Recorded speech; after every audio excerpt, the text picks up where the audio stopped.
I'm gonna record it. There you go. It's Okay, there we go. Yeah, at first it was like it was still recording. Yeah. Yeah, until that stopped rotating and buffering.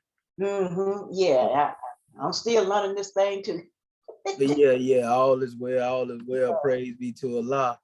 Yeah, so yeah, we just want to encourage our family, you know, in everything it is that we've been demonstrating, you know, it's been a powerful measure.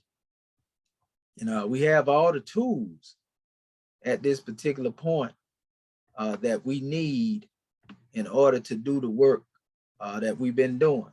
You know, so our family has showed some grand draws, and I just want to touch on a few measures. I got this, let me get this here. Trying to get this out the way here.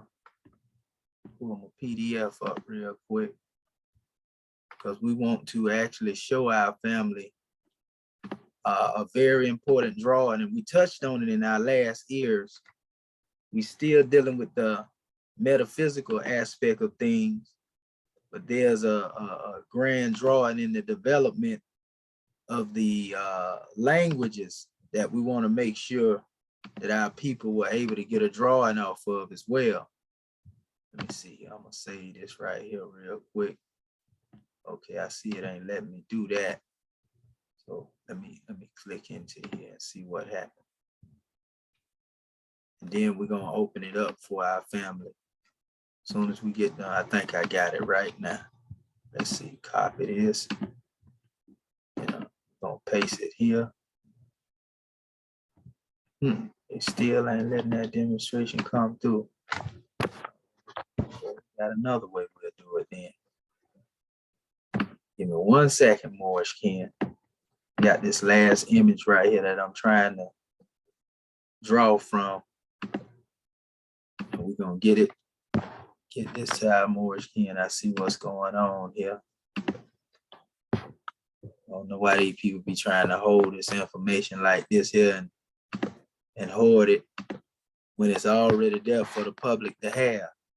The one trying to put, that's another thing. I noticed these Europeans try to put copyrights, you know, on ancient antiquity and try to claim it as theirs, you know, and then they go and remix it or remix it, so to speak, and have the people all over the place. Yeah, so okay, we got that right there. And now I'm gonna go back here. We good. Let me click it right there.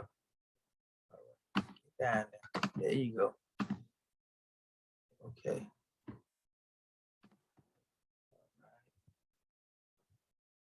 Get this here. Picture format. Okay. Hit it there. And crop that out. So, okay, Morris Ken. Let me make sure I can share my little screen right here now.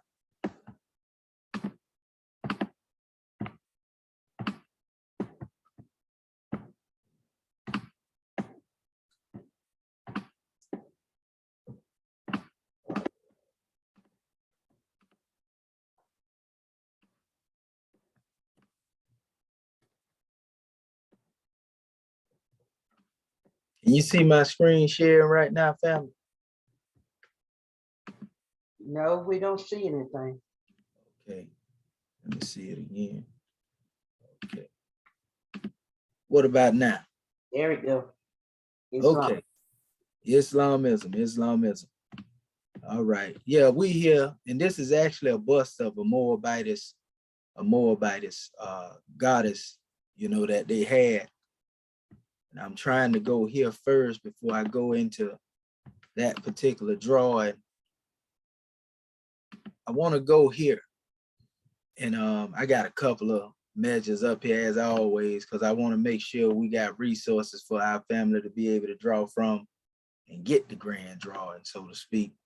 So I got a couple of records up here that I want to go over in relation to what we talking about. Okay. Yeah.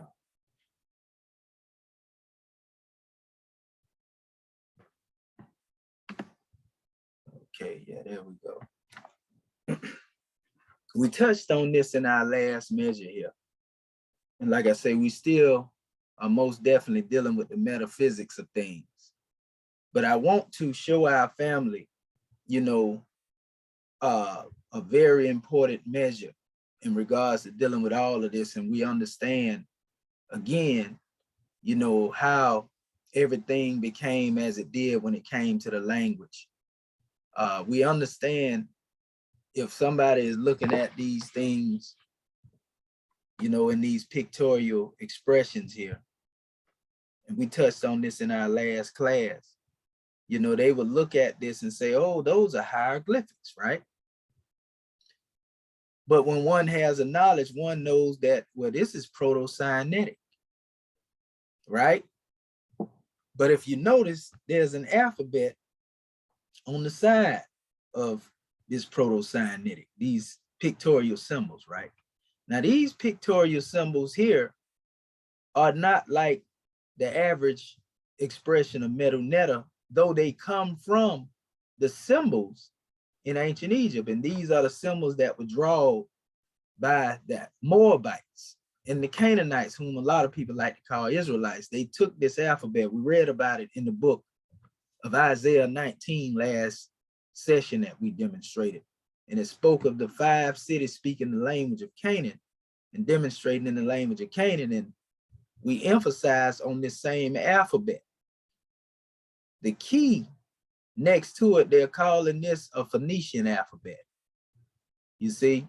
And that's a name that is a misnomer for this alphabet as well, because we can find it in earlier forms before the Phoenician, as they like to call it, because that's a so-called, quote unquote, they call it a Greek terminology, you know, but we already know what Hekopta is, you know, so that's a whole nother measure. And so then you can see that they are saying that the Greek to them evolved from this, right?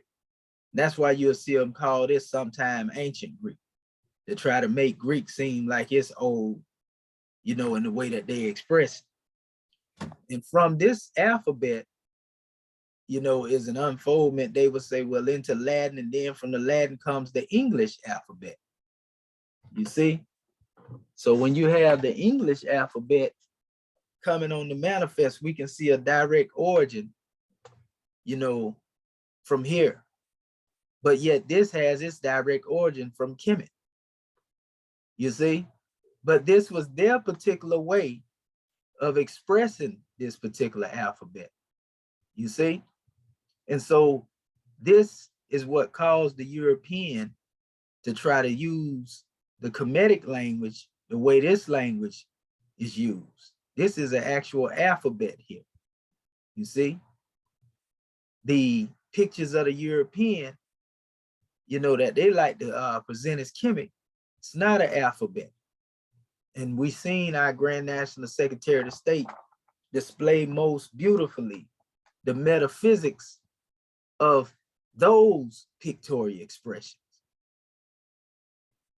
It's necessary that we have this knowledge so we don't get confused and we mix, you know, the way that these alphabets are demonstrated in the Proto-Sinaitic, you know, and confuse that with what they call hieroglyphics and Medu. That's why it's relevant that we go here. But another relevant measure has to do with this particular script here, which was the most ancient and universal script, because this script is also called the Moabite script.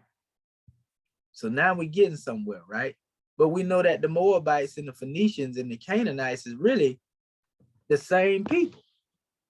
You see, just variations in different branching off of the people, so to speak. So they show all of the languages that pretty much evolved from this particular pictorial script here. They don't have any more signs than this, unlike the way they try to say in Medu, what they call the hieroglyphs. They say, well, it has, you know, over 7,000 signs. That's after them introducing their little Ptolemaic demonstration and putting their cryptography on it. But nevertheless, all of these different expressions as you would see, and they coming from different areas. You have Tel Zait, you know, and this is dealing with, you know, what they would call Besidarian, another way of saying basically an alphabet, so to speak. You know, this particular drawing here, you see they have that writing on the side of this is also given the name Paleo-Hebrew. You see? So we see that that particular alphabetical script right here has been given many different names, and every nation had it. Just like they created their particular strip here, and this strip, you know, basically is what they had running side to side and hand with this. You know, every other nation also went along with this same script as a derivative of this script. It's even certain sources that are trying to tell you, you know, that this gave birth to hieroglyphs.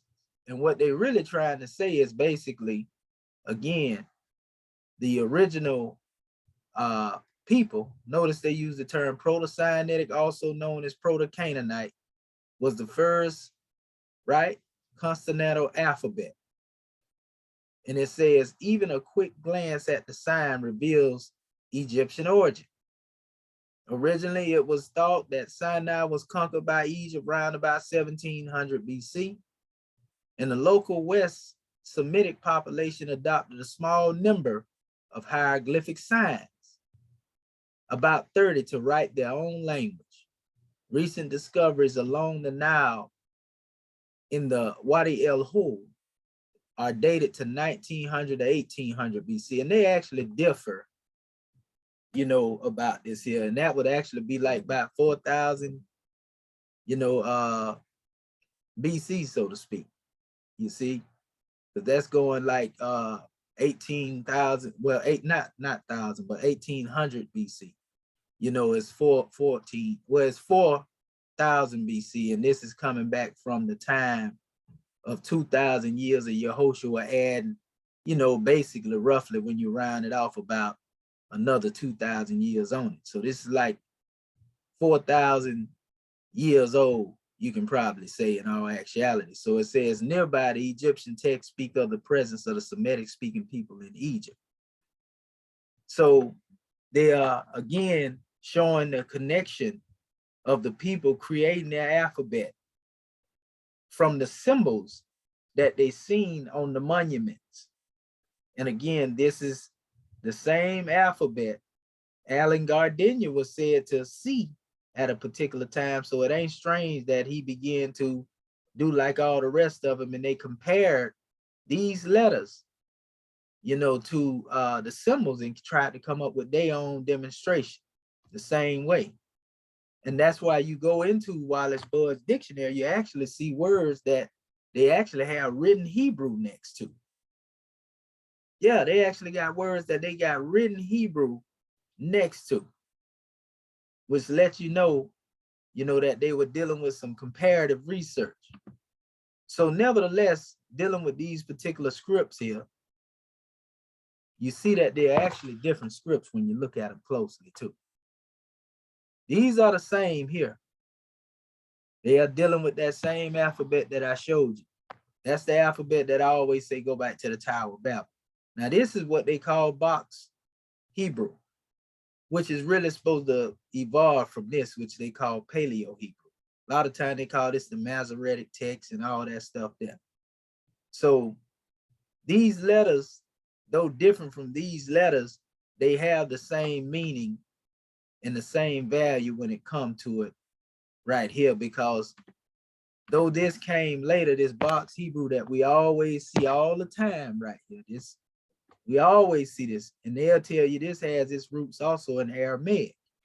We're going to show you some connection there. It's the reason why I'm showing you all of this, because our brother Mustafa Gadala dealt with a grand coverage on these measures here. And this is also a part of the necessary knowledge. As a matter of fact, you can see where they actually comparing the box Hebrew, you know, to the Paleo-Hebrew here, you know. So most of the texts were revealed in this, and then this was created later, almost like when I tell you about KEMET and show you how they came up with pictorial scripts and all of that right there.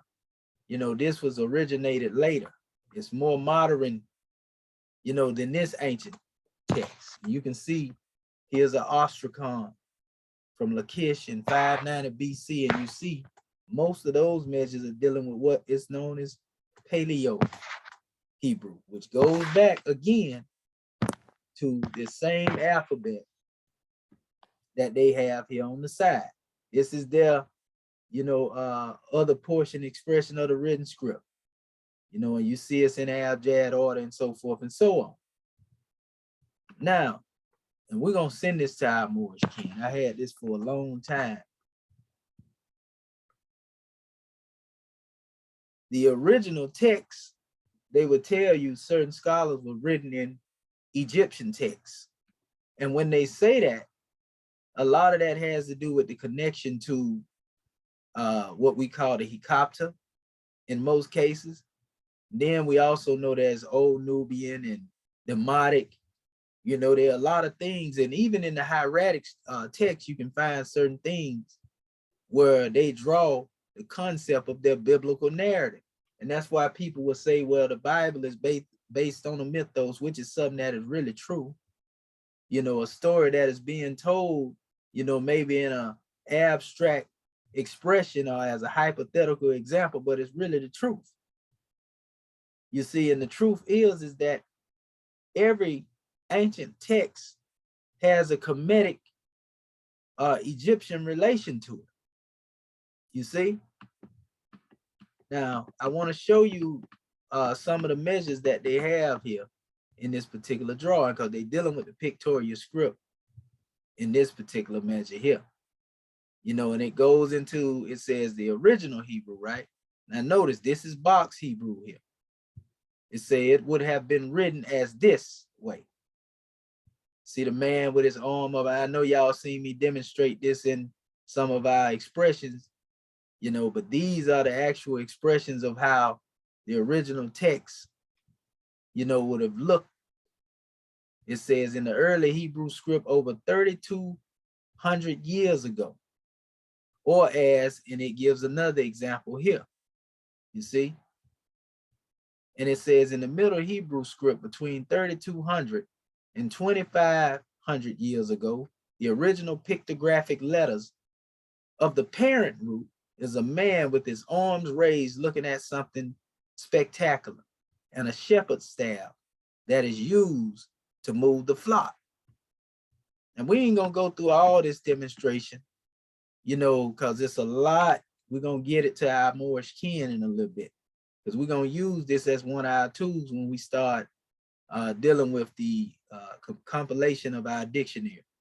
You know, these are reference points, so to speak, we will be able to draw from. You know, they also went into toward a place, for pardon self. I want to make this flow right. It said original pictographic letters of the parent root is a man with his arms raised looking at something spectacular and a shepherd staff that is used to move the flock toward a place. When these are combined, the idea of looking towards something is represented. The original meaning of this particular expression here is the North Star, a bright light in the night, a sky that is looked toward, the guide one on the journey. Now notice that they are, and even though they're supposed to be an expression of alphabet, they actually given a metaphysical interpretation of these letters as well. You see, just as we deal with when it comes to even the Medu. So the concept of metaphysics and allegorical expression, you know, can be found as a universal language, is what we're getting at. And we can see it even in this ancient text here. It say if we are going to read the Bible correctly, it must be through the perspective of the ancient Hebrews who wrote it, not from the modern Aramaic or Greek perspective. Notice they're saying the same thing about this original expression that we are saying about the Kemetic expression. We're saying about all these other so-called Arabized perspectives. You got to read it from the people themselves. So it goes into the word express here. in its original concrete meaning. It's a bright light that guides the journey, and we praise Yah by looking at him to guide us on the journey through life. Now, this is without going and telling you, what these particular, expressions of alphabet represent. They're giving you a meaning, and breaking these things down again from really a metaphysical expression, that makes sense. Let me go down here real quick just to show you a few things here, because it's telling you, the origins of the script. Notice they talking about, see, this is what they call Moabite language now. What they call now ancient Hebrew, this is really ancient Moabite language, the language of the ancient Canaanites. You see? There's a connection to this. And you can see that they also comparing, by the way, box Hebrew next to this original ancient measure. Most of our people never seen this. I don't even know, what's being stated if they see this, because they so used to this being produced. The Khazars are those who call themselves, modern Jews use that particular text. And that's why you see a lot of Torahs and, so-called Hebrew Bibles, that they deal with that have that box Hebrew, this box Hebrew right here in it. That's what you normally see that as. But in all actuality, that's really not the original language of even that particular measure. You see, even though they have scriptures there. Now notice in this particular portion they talk about the reconstructed alphabet. And it says the original pictograph for this letter is a picture of an ox head, representing strength and power, right? It says from the work performed by the animal. So we can see even a connection to the expression of the ox head, and this is being a representation to them as a letter A, but, they express the strength that relates to this special expression by this alphabet becoming what it is. It says this pictograph is also represents a chief. It says, or the leader. Now, if we were to equate this kemetically, we know the ox, the head of the ox or the bull, so to speak, even, has always been expressed with Asa. You see, as Serapis. Matter of fact, the name of our national grand sheep. You see, Serapis the bull, and one has also the sun most of the time between the horns. This is a universal image that went all the way up into the time of the Turks, who were descendants of ancient Egypt. We seen our brother August Khan with the head of the ox on his belt buckle, or the head of, the bull, so to speak. For those who don't know who August Khan is, let me give you a picture, so that we showed this to our people before, but we don't want to just throw names out there and our people don't know what we're talking about. So you can see August Khan here. These are the original, this is original descendant that come through the line of, Hajar, Hetha, so to speak, Het-Heru. And if you notice here, he got the scimitar on him, he got his bow, he got his arrows. On his turban, he has a measure that is wrapped around it with the horns here and the sun disk in it.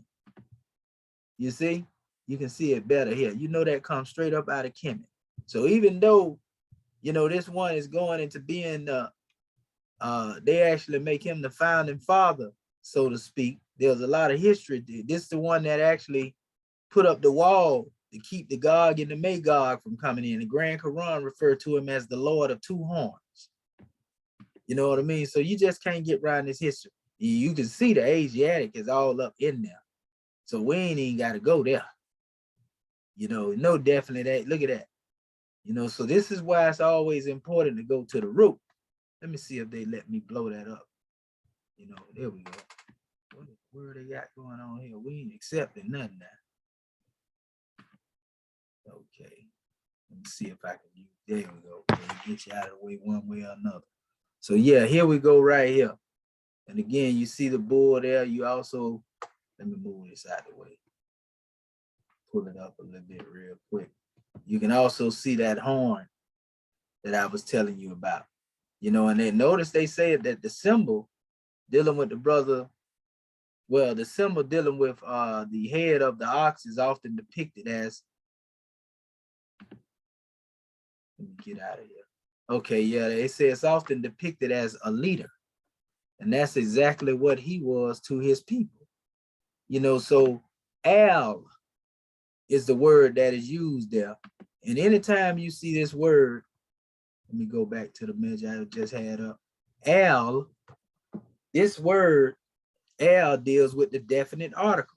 You know, we find the word, you know, Al linked to Al-Ilah, going into Allah and so forth and so on.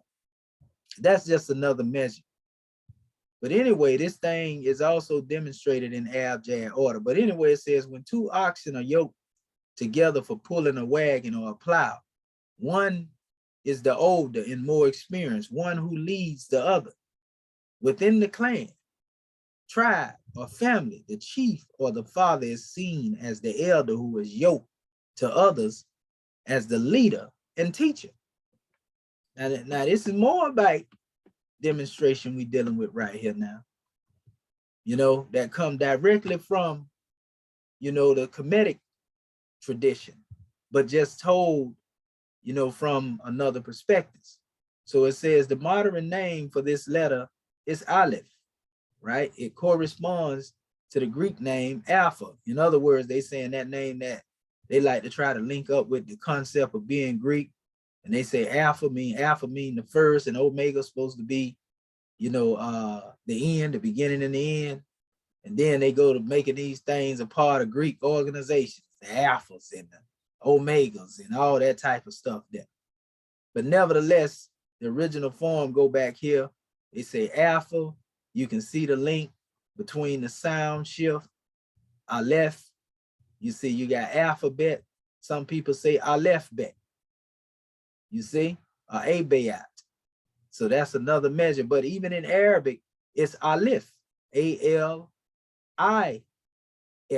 aleph. So we can see, though there's a change between the dialect, all of these things are connected to each other in that way. We can see the obvious connection between those languages. So anyway, it says the modern name for this letter is Aleph and corresponds to the Greek name Alpha and the Arabic name Aleph. The various meanings of this root are oxen, yoke, and learn. Each of these meanings is related to the meanings of the pictograph. So it's showing you, though these represent an alphabet, you know, these particular expressions here have a deeper meaning that allows one to see beyond what the alphabet is. And so this is why the European tried to apply this same concept to create their concept of what they call Egyptian hieroglyphics. You see what I'm saying? So it all explains how they did what they did and why they took the route in which they took, which wasn't the right route to take, so to speak. Because the methodology that's used in this language system is not the same as that deals with the Medu. Though these symbols were adopted by the Canaanites, you know, the ancient Moabites, as a language. You see, and that's where they went wrong. But it says the root, you know, and it's going into our left and all of that says, also, it says an adopted root, pardon self, from the parent Al, meaning strength, power, and chief, and is the probable or original name of the pictograph. You know, it goes on, it says, you know, this symbol that looks like a J, which is really an L, it says a shepherd's staff and represents authority as well as a yoke. And then it's mentioning lam because that's like lambda and lam, you know, that's the same thing between Arabic and what they like to call, you know, we call it Proto-Sinaitic, Proto-Canaanite, they like to call it Hebrew. But combine these two pictographs and mean strong authority. So I'm just showing you the build on just the symbols and how they put them together, you know, without going into the breakdown of the actual alphabet being a single alphabet, there's some meaning behind this. And that's how you go into finding the true essence of what's being said, as opposed to somebody just giving a basic definition. We will use this methodology when we begin to build our language and put everything back together, because we're going to draw from all of these particular sources here. So it says the chief or the father is the strong authority. The Al can also be understood as the ox in the yoke. Many Near Eastern countries worship the god Al. See, now they're going back to, you know, the origin of dealing with Allah and so forth and so on. Most commonly pronounced as El. So you see the connection of the El, creator, right?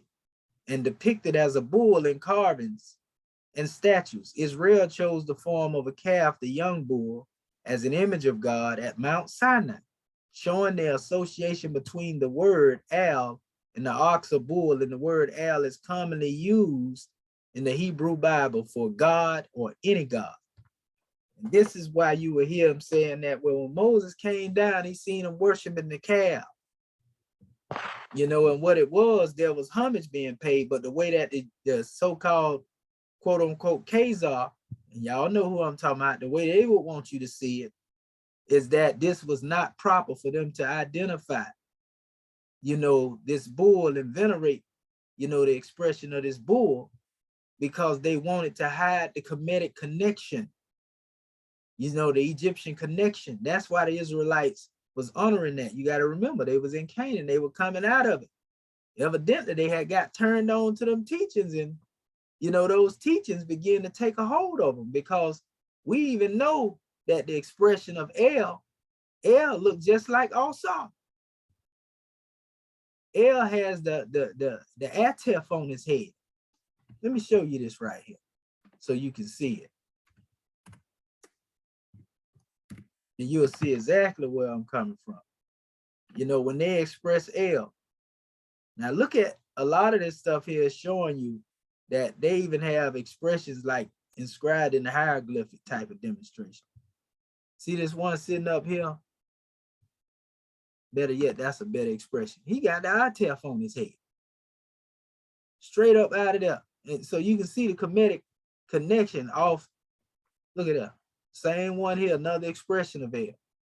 You know, and then somebody already done picked up on it. Israel, you know, Israel, Isis Ra and El. Our brother, what his name, demonstrated, you know, Isis Elamun and Israel, our brother P. Nathaniel Johnson, the brother that was a student of Prophet Noble Drew Ali's Canaanite temple. So, you know, you'll see a lot of this here. And they say, well, this is the Canaanite deity. Well, that's going back to the connection of Asa. That's going back to the connection, you know, of the measure we was telling you, the connection to the bull, Menwir, Serapis, and so forth and so on, that had a deeper meaning than one worshiping, you know, things that are on the manifest. There's a greater history that there's a cover up that one has always been trying to demonstrate. That's another measure right here. See it? It's even talking about it here. Cushite God wearing the Atef crown. And we know that this is a Moabite expression here. So just looking at the history and all of these things here is undeniable. You know, you got to be crazy, you know, to go in opposition to this. You know, and then they had this as an expression of Yahweh the bull.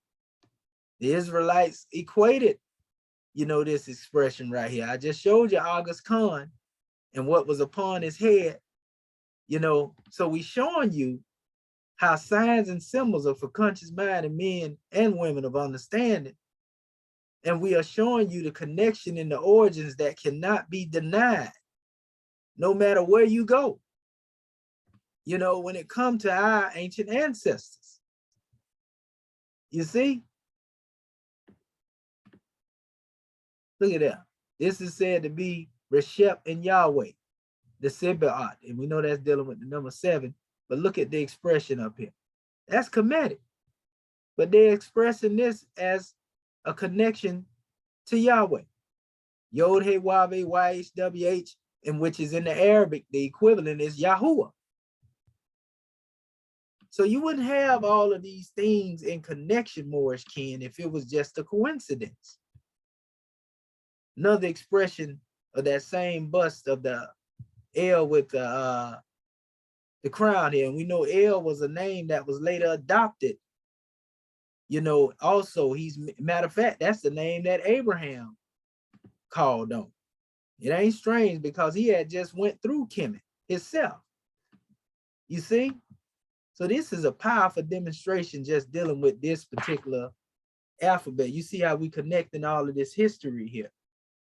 It goes on and says the concept of the ox, and I ain't gonna go over all of them. I'm just pointing this one out to give some context. And when I send this out to our family, they can do their research. The concept of the ox and the shepherd's staff, it says in the word, Al has been carried over into modern time as the scepter and crown of a monarch, the leader of a nation.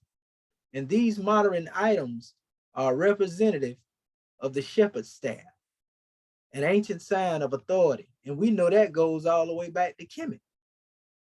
You see, when we see Alsar and they call him Usir or Usir, and he has the crook and the flail crossed it over, these are symbols of power and authority. So it says, and the horns of the ox, the ancient sign of strength. I heard people say, well, you mess with the bull, get the horns.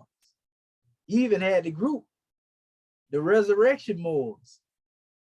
They like to have the bull horns on the altar. You know, most of them don't know this ancient history of it, you know, because a lot of them deal with that. They be going into the Masonic interpretations of things as opposed to this real and true measure that we're giving up. In modern Hebrew, this letter is silent, but was originally used as the vowel A, as well as the glottal stop. The Greek letter alpha derived from the aleph is also used for a sound. The early Semitic pictograph was simplified to this symbol. So you see what they're showing you now, how they come up with the, you know, we can say the Paleo Hebrew alphabet. And you see it where they look just like the same thing, but one is more like cut into, we can say more a sharp expression, so to speak, you know, but this is basically linked to this. And then they say in the Middle Hebrew script, and it continued to evolve, and you see this symbol here. Pay attention and remember this, because we're going to show you something in a minute. In the late Hebrew script, right? You know, so we're going to end it right here. It says the modern Hebrew letter, which is here, and we told you that this is modern Hebrew, Box Hebrew, developed out of the late Semitic. The Middle Semitic was adopted by the Greeks to be the letter A and carried over into the Roman A, and the Middle Semitic script became the number one we use today. So we just wanted to add that on, and they got other breakdowns for each and every one of these particular symbols that are represented in the Proto-Sinaitic, Proto-Canaanite language. You know, and I'm gonna show you, and all these are the different alphabets. That's why I'm going by them. Like I say, you'll be able to go into it, you know, once you get this. Because like I say, we're gonna use certain measures, you know, in this uniformity, you know, to bring forth a clear conception to the people. So they have everything here lined up beside these measures. And you see the middle script, late script, and all that. You know, everybody got it. You see the abjad order, they even show you the difference in the sound shifting here. The VO and the U. You know, the Z, the H and the K, they showing you all of that right there. You know, and beside each one of these, they have a breakdown, almost like you see some of the determinatives that was used by Alan Gardner. You know, this is the tent floor plan. This represents the foot here to them, the tent door, arms raised, the tent peg, you know. And certain people refer to these sounds as other things, depending on the scholars, they give their name to it. You know, you can see all of these things here. I'm just showing you this and scrolling through it briefly. Like I said, I ain't trying to break this whole demonstration. Now, this is actually I found it late at, last night. Had it a while ago, but had lost it, and I was able to find it again. So this is an actual dictionary. This is going through all of the formats. What you see in family is a common thread. And there it is again, showing the sound shifting here. We always tell you the B and the V is interchangeable, the W, the O, and the U, the Y and the I, the K. See, this same principle, you know, is the same even when you're dealing with the Hieratic, the Demotic, the Coptic, and the Arabic, and so forth and so on. Once you learn pretty much, you know, the connections between these languages and the abjad, you pretty much can go through and decipher all of them. You see, as far as alphabets are concerned, and this is very extensive here. They tell you exactly how to navigate through this particular measure. Like I say, now this is where you get into the actual words here. And they started with Al, and you know, they broke down, you know, the measure of it. Okay, Ab. Now, if you ever heard Abba, you know, and it ain't strange because Ab in ancient Kemet actually has to do with the heart. Now, this deals with the Father. Now, we say, where's the nearest place you can meet him? In the heart. When we talk about the great God, right? Allah. But notice what it says. The pictograph here, which is the one we just broke down, represents strength. And then they had this symbol here, which we have seen also in cursive hieroglyphs. I know y'all familiar with this one, but it says it represents the tent combined, and these mean the strength of the house. Now notice the nearest place you can meet the great God Allah is in the heart. So this is the dwelling place, or what we can call Beato Allah, the house of Allah in man. I'm just breaking that down and comparing it since it's mentioned. So this can be the tent poles, which holds up the tent, the house, as well as the father who holds up the family and the household. In part, in exchange from B and P, you know, I often talk about that interchangeable measure of the P and the B. You can hear P, B, P, B. So it says in a reversal of the letters. So yeah, they give grand drawings in all of these dictionary definitions here. And like I said, we will be giving comparative measures on all of these things, you know, very soon, you know, on how these words compare in the Arabic, and they the same thing, how they compare to the Kemetic, and they the same thing when it comes to the actual language.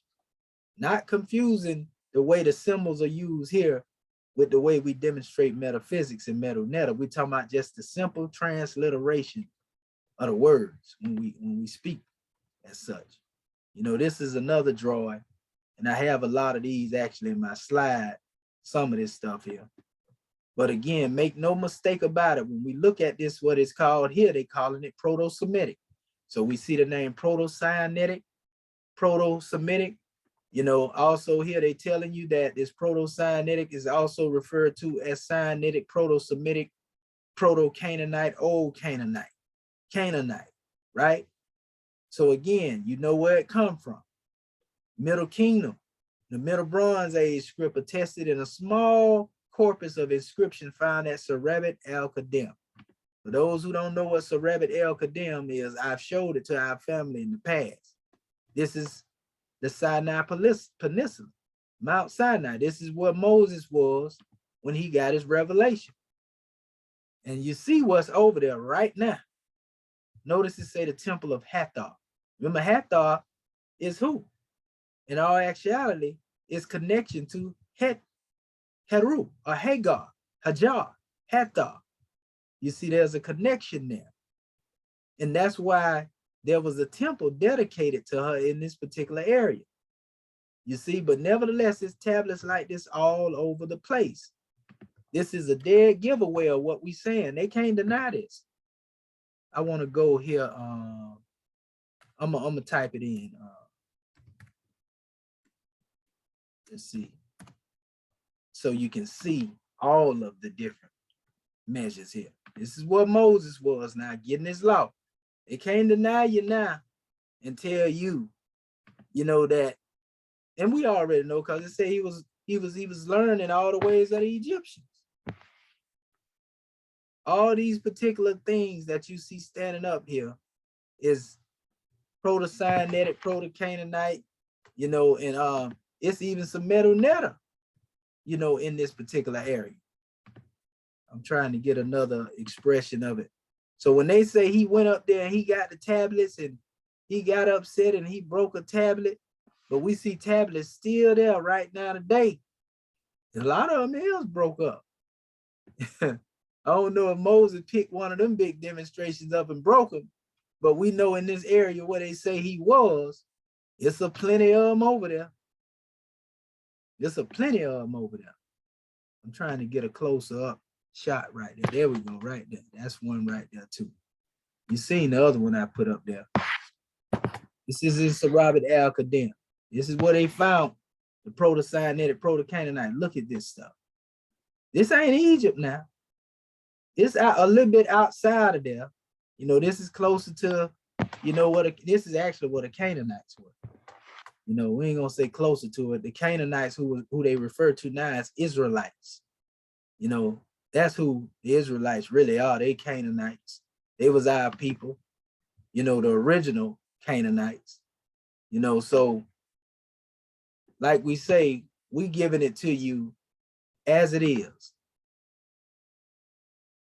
And there are many. You just got to go and do the research and look further into it.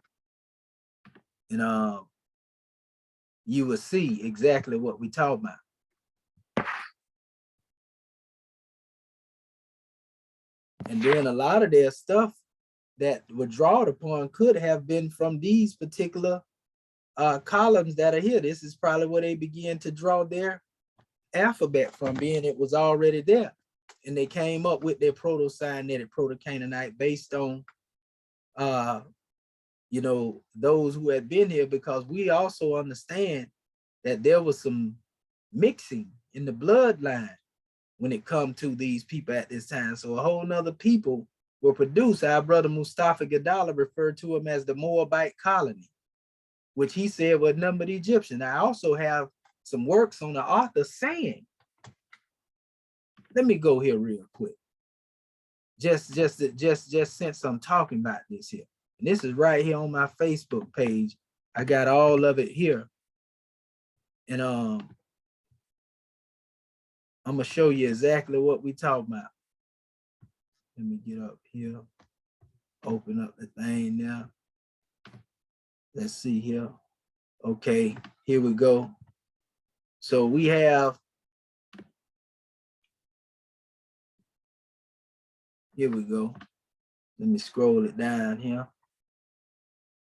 And I had put this out here. I didn't go all the way into it. But the people don't know. Here it go right here.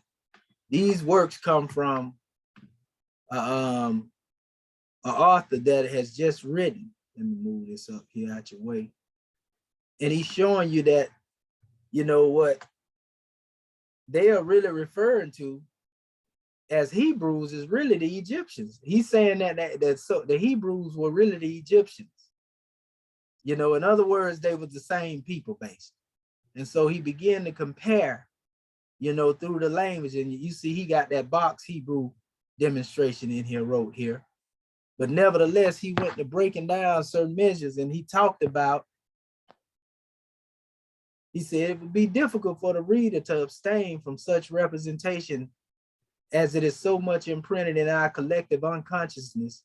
However, its original meaning is quite different in the Bible. Israel is the name of Jacob, who received this name after defeating the angel of darkness. Jacob Israel was buried in a royal sarcophagus, mourned by the Egyptians. But for the secret tradition, the Zohar, the Kabbalah, Israel is the god of the Nile Valley.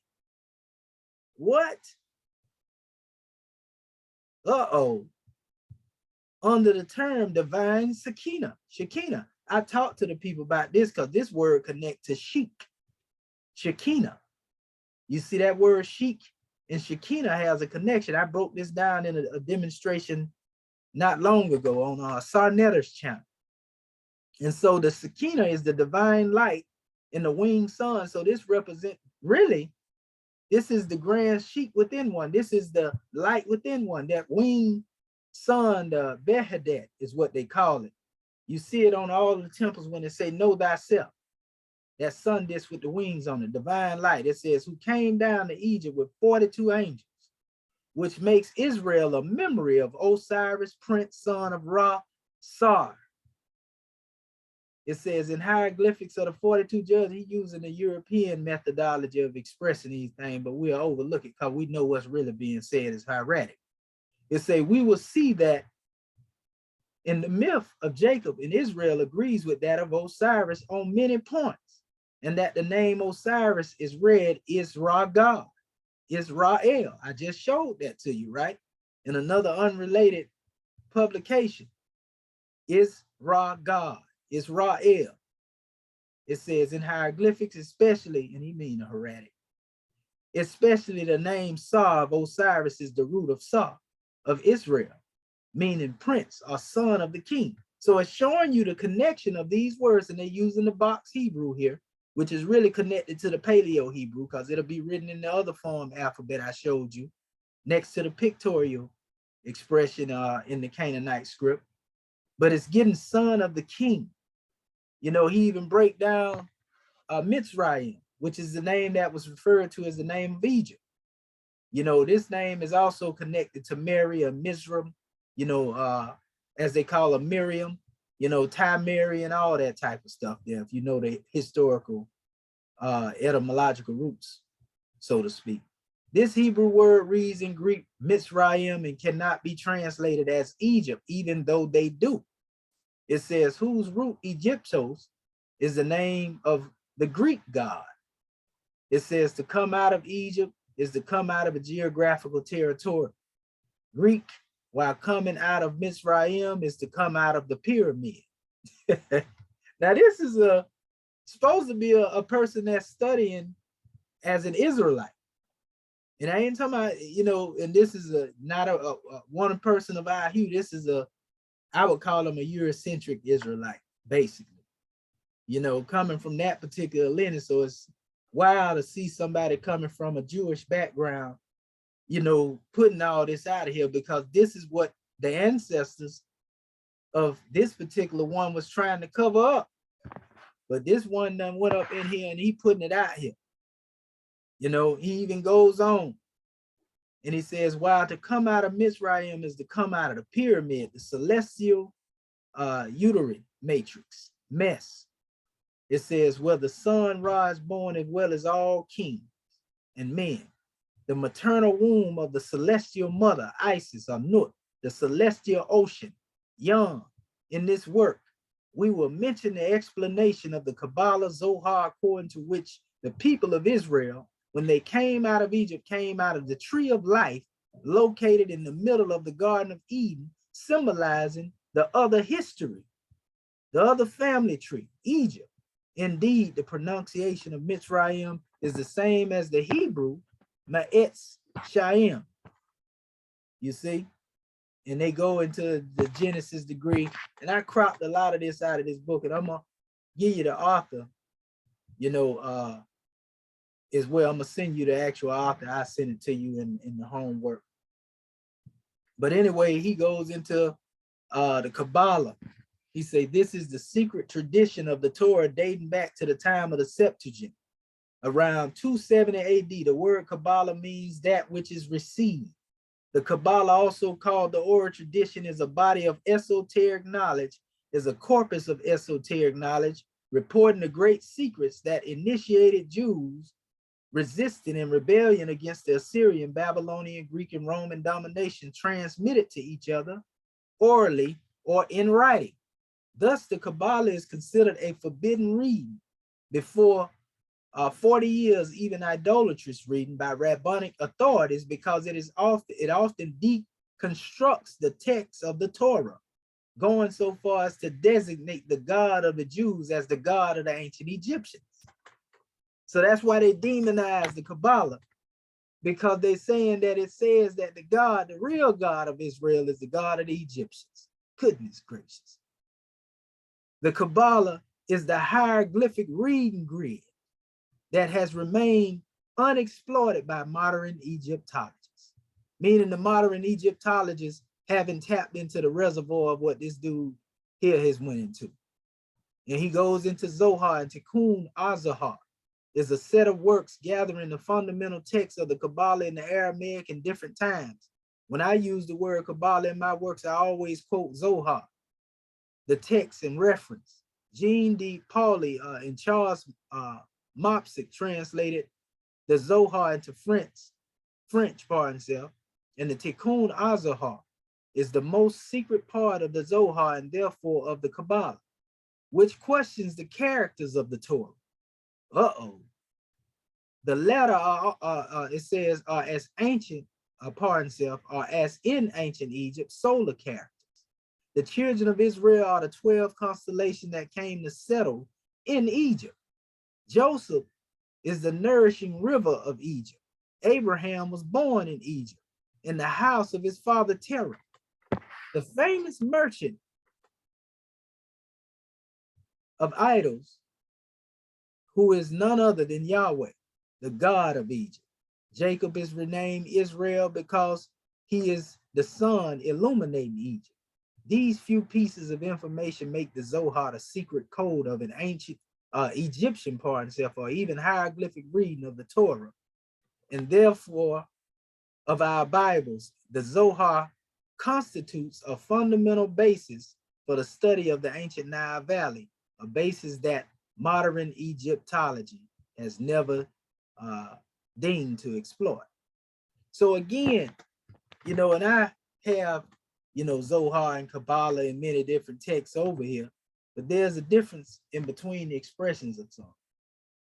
This K, and you know, I always connect it to Kaaba of Allah, you know, the Ka and the Ba, you know, within the heart of man, the house of Allah.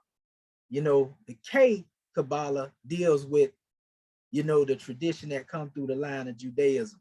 But there's a Q Kabbalah that deals with the Sufistic and also connects to the Kemetic tradition.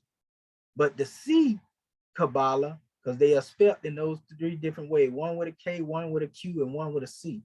The C Kabbalah is the one that the Masons use. You see, and so there's a difference between, you know, them based upon those letters. I just want to give you that, you know, as a key, so you know the difference. You see? Now, here's a measure where one was talking about Adonai. He used the box Hebrew here and all of that, you know, and then he goes into the measure here,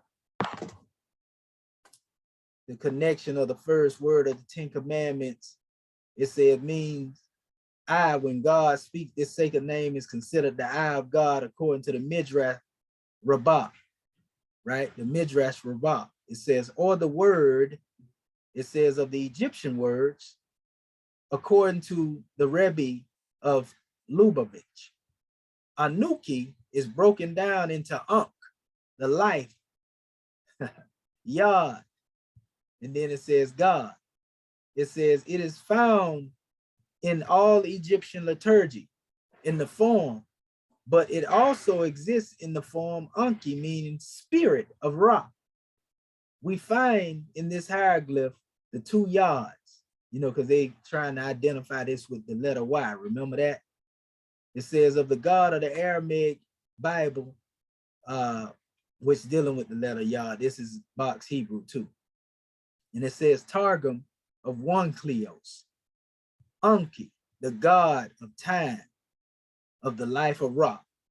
So this guy here is really cold-blooded with this demonstration, you know, that he done put out here. And you often hear me talking about this as well. Noah saying Anki, the God of eternity and Ra's life, but it says Elohim, which you'll see in the other text is Elohim, you know, the Paleo Hebrew. It says the first name of God in Hebrew Torah. It is read the gods because it is the plural of El. We just showed you about El and the connection to Al-Sar and so forth, and you know, Yahweh, Yahuwah, however you want to say it. There's a connection there. It's broken down into El Hey, and Yam and Hey, right? Is the breath of God El, coming from the celestial waters, Yam, like Autumn, the Egyptian Demerge, Yod, coming out of the waters of the primordial ocean of Noon, and the hieroglyphs. Elohim corresponds to the Netaru, the three gods, meaning the, where it says meaning God and the God. So you got Neter and Netaru, you know, as they have, you know, El and Elohim, you see? And this is actually referring to when it says, you know, God created the heavens and the earth in the beginning of Piscean records, and the spirit of God moved upon the face of the water. The spirit, as I told our Moorish kin, has to do with a mention in reference to the Elohim, because that's the word that's being used in Genesis. You see, Elohim is doing the creating. This corresponds with the teaching that we teach in our Moorish questionnaires. When it talk about who furnished the body with weaknesses, say Elohim and all of that, you know, that's, and we were among the Elohim in our spirit state. So we took part in our own creation. This thing get deep, Moorish kin, when you really do the research. So I ain't gonna go down and break all of, you know, these things down. That's the connection of the name, you know, Ra and Yahuwah, Yahweh, as they like to say, a Yahuwah, you know, it's talking about that connection there. Notice they connect this name to, and you spelling it this way. Remember, you read from right to left. So that's YH, and it's normally WH, but they had a U here in the place of the W, you know. And so they say Yahu, right? And so when you come over here, they showing you that this is, you know, Ra'u, Hey, right? The way they breaking it down here. And that's really a hieratic word that they putting them symbols on again. So don't get thrown off by that.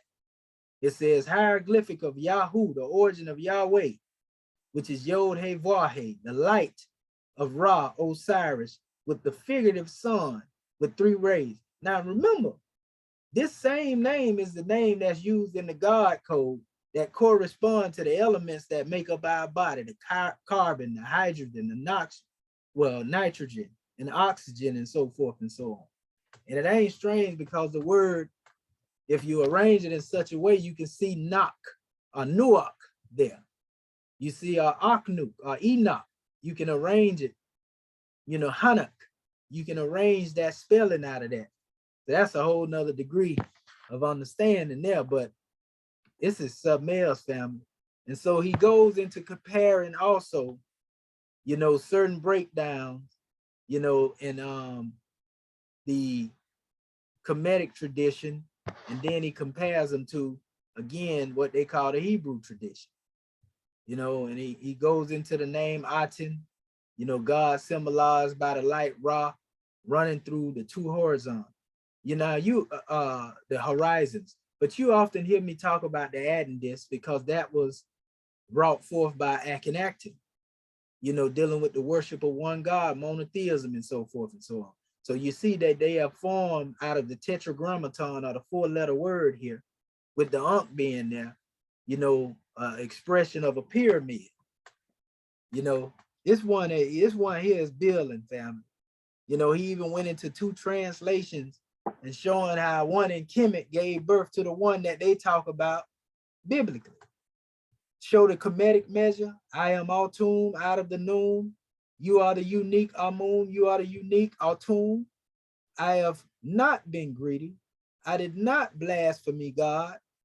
It says in them some of the laws of Ma'at. Feast on the 7th day, 2 days of rest out of 10. The son who receives the word of his father will become old because of it.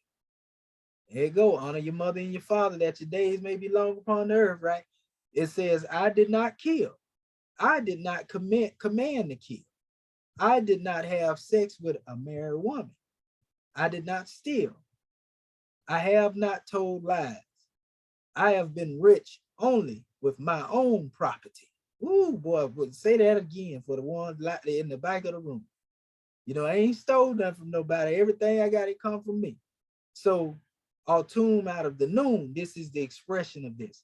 Now let's go over to what they would say would be a biblical or Hebrew translation. I am the Lord who brought you out of Egypt.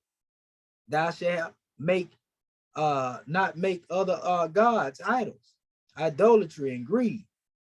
Thou shalt not call upon the name of Yahweh before me. This is Bible translation now.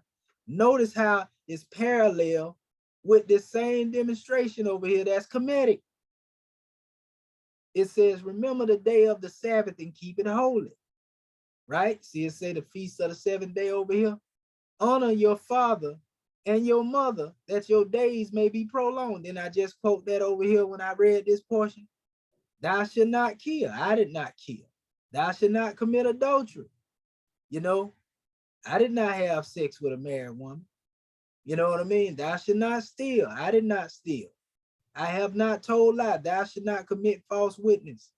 So they literally, we can actually say that these things were plagiarized from the Kemetic text. You see, and this is why we say the Bible is based on a mythos, because myth is really the reality that is behind it. They even have it here, Israel, God, right? Son of God. Israel, Jacob, son of God. Earth, Sarah, Israel, land of Israel. Sarah is Egypt, Israel, Issara. You see? Makes the waters of the Nile rise. The just 42 judges. Makes the waters of the Nile rise. The just 42 angels. Right? Son Aten, son of the year. Falcon, Falcon Ra, or eagle.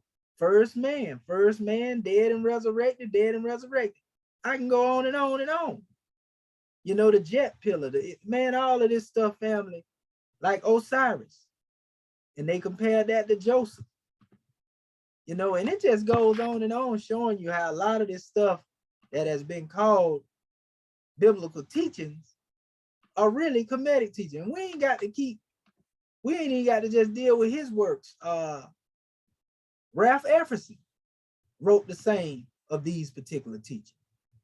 So yeah, family, when you really go down through there and really go to digging in this thing, you find out that there has been a lot of remixing and hiding the truth from people. There have been a lot of hiding of the truth from the people, family. The masses have been greatly deceived and taught to be divided under religion, you know, and religious wars and so forth and so on. I won't go into these particular PDFs here because they are basically redundant. They're going to really just give, this is actually, I will let you know, we'll send these out, proto-cynetic inscriptions and their decipherment. They give you a little history about this, you know, and show you the different things they found over there. You know, see it here. I ain't even got to my PDF yet. I'm finna pull it up right now, and then we're gonna open up the floor for our Moorish kin. You know, I just want to show you, you know, how all these things come to be. You know, this is another PDF I get out to our family, you know, so that they can utilize. You can see it has some of the same images the other one pointed out, you know. We'll get to you on that there, because like I say, Alan Gardenia and Budge and all of them knew about this stuff here. You can see how they ended up twisting this stuff up, you know, to try to use this same expression. This is another measure dealing with it's the alphabets and texts and artifacts of in the ancient Near East. And then it goes on down here and it gives you the title dealing with from the iconic to the linear. The Egyptian scribes of Lachish, and the modification of the early alphabet in the late Bronze Age. So that's going to give you some more in-depth history. You know, it's telling you certain times or whatever. So we want our family to be knowledgeable in all these areas. You can see everything come out of Kemet. That's one thing they can't deny. You know, this is supposed to be an expression of, you know, the Israelites that were there. You know, this is from the Bani Hassan area in Kemet. You know, they showing again the different origins of certain measures here. This is a whole thing here that was found in Sarabat al-Qadim. You know, as they showing you here. You know, So we're gonna definitely get all this over to our family. You will be rich in the wisdom. You know, it's breaking down all of these alphabets, the same ones that you've seen. You know, so we just scrolling through it. We ain't trying to do a breakdown on this demonstration, but we letting you know we know exactly what we talking about. We can see the Asiatics that was there too during that time. And we can see if there was a mixture between them, how ones later begin to look as they do. The Asiatics here now, because Asiatic simply means earthbound. We proved that even in the Egyptian language. So don't think this is just referring to these people as Asiatics. You know, that's why we know there's a difference between the Muslim and the Asiatic. You know, when they ask you about the children of Adam and Eve, Asiatics and Muslims. You know, because by the time you get into the human aspect, you got all type of mixed breeding that done went on. You know, that's another drawing though. So let me see here. It's just showing you a whole bunch of measures here. I'm gonna get this to the Moorish king. You know, I'd rather go further in depth, you know, with these other drawings that I have to bring forth in this measure here briefly. As we showed you, you know, the expression, we can see that sister right there is most definitely of our culture. You see, this is one of the ones that they found that's a close-up expression where you can get detail. You know, good and well, that ain't no European right there. Let me blow them features up right there. No, sirree. She is not, that is not a European woman right there. You know, so for the people that like to tell you the Canaanites, you know, is European, run from it. So anyway, now going back through everything that we showed you, we show you, well, we rather actually told you that a lot of these things were evolved from certain symbols, you know, in Kemet. This is because the Canaanites or the Moabites, they were there. Like I say, Mustafa Gadala referred to them as an Egyptian colony anyway. And it's not strange because even during the time of Joseph, there was a connection. I did the history on tracing the Moabites, you know, years ago, all the way up to where they are now, all the way to Ruth. And in tracing them, I found out they have a connection to Prophet Yusuf, you know, and, you know, remember he went into Kemet, but he had a seed, two of them, Ephraim and Manasseh, you know, and there's a connection between the bloodline of Ephraim and Manasseh that comes all the way up through the line until it reaches the Moabites. So if Joseph married an Egyptian woman and had seeds from her, Pharaoh's daughter, you know what I mean? The same Joseph that was given the name Zephaniah that correspond with the 7th adept degree, given a necklace and a signet ring by Pharaoh to be a ruler, this same one, you know, there's a connection between his descendants and the Moabites. We find this to be true in the teachings of Prophet Noble Ali, because he said that Joseph was the one that allowed,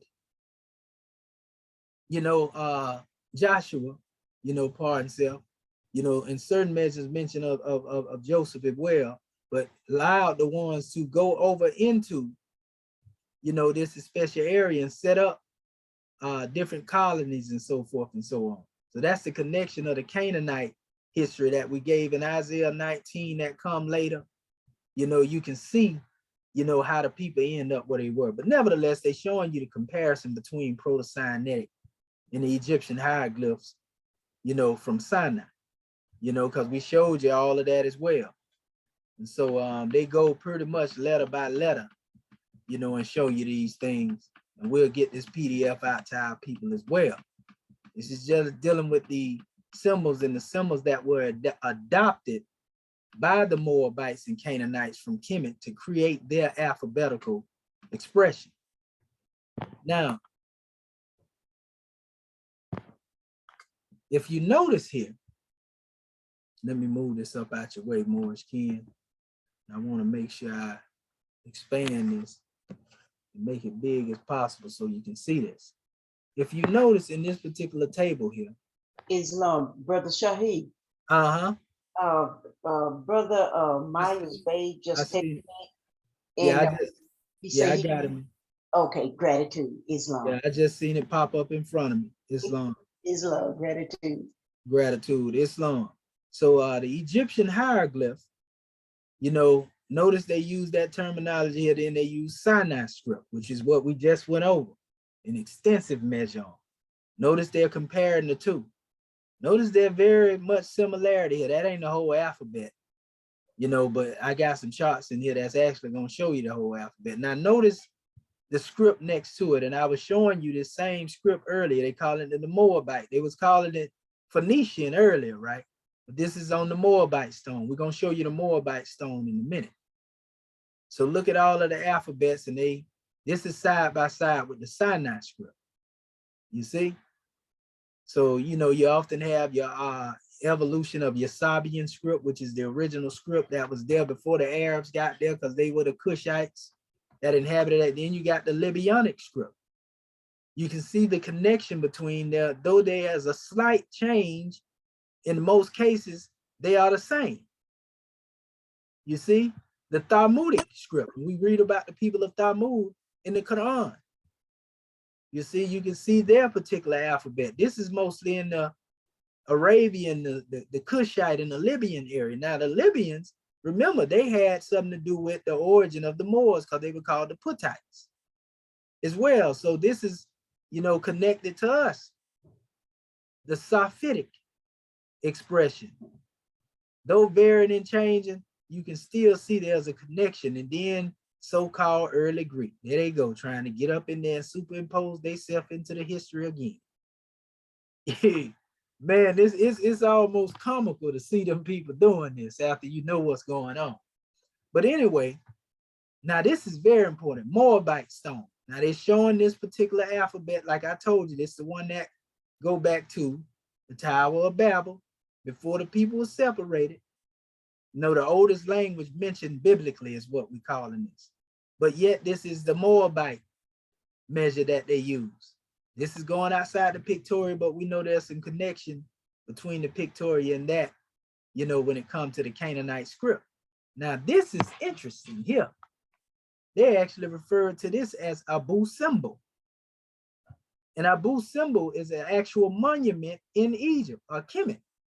So this is very interesting when look at these alphabets and pay close attention to it. Because this is saying that this is an Egyptian alphabet here, right? We can see a lot of the comparisons to it and the Moabite script. Most of all of them had this script in this style.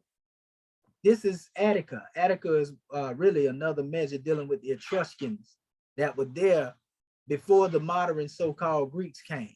All of them using this alphabet. That's why you hear me saying this is the most universal expression, though they had their variations and changes in them.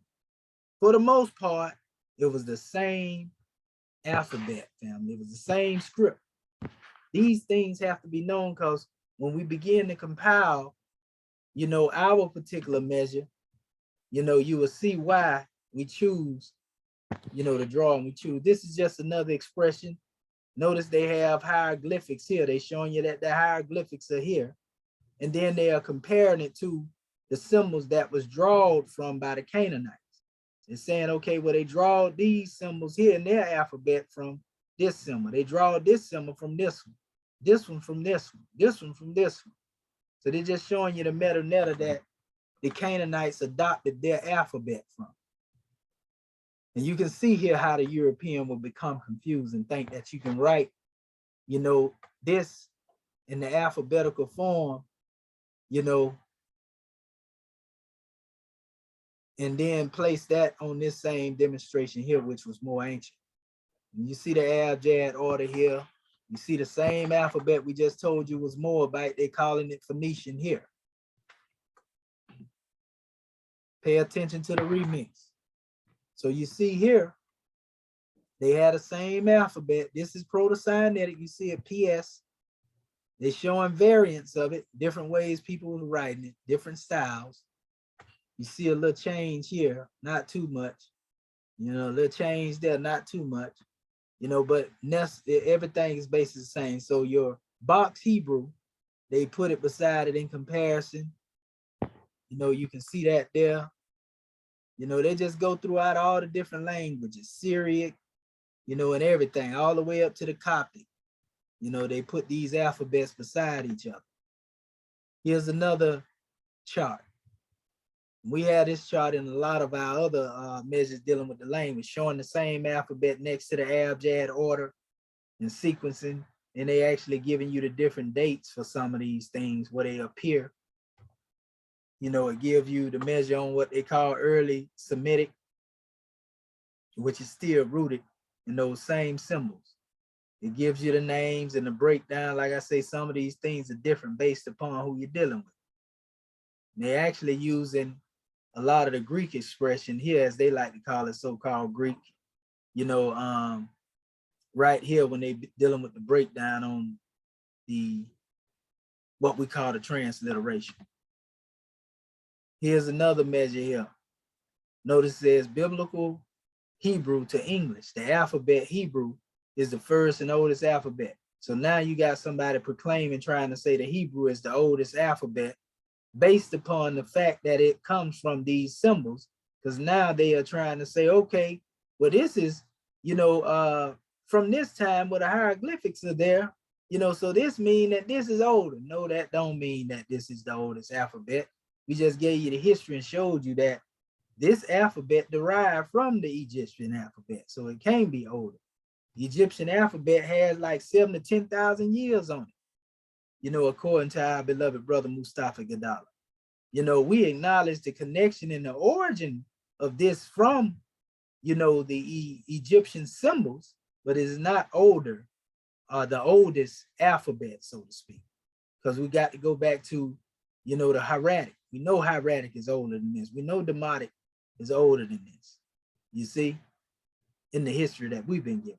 But nevertheless, this is still a good piece of work, you know, looking at just comparing the signs and the symbols and to show their evolution. But notice on each one of these charts, what they have placed here, Moorish King. Same thing, they placed that same alphabet there. Now look at what they say here. It was called Moabite, and Paleo Hebrew is what they calling it now here.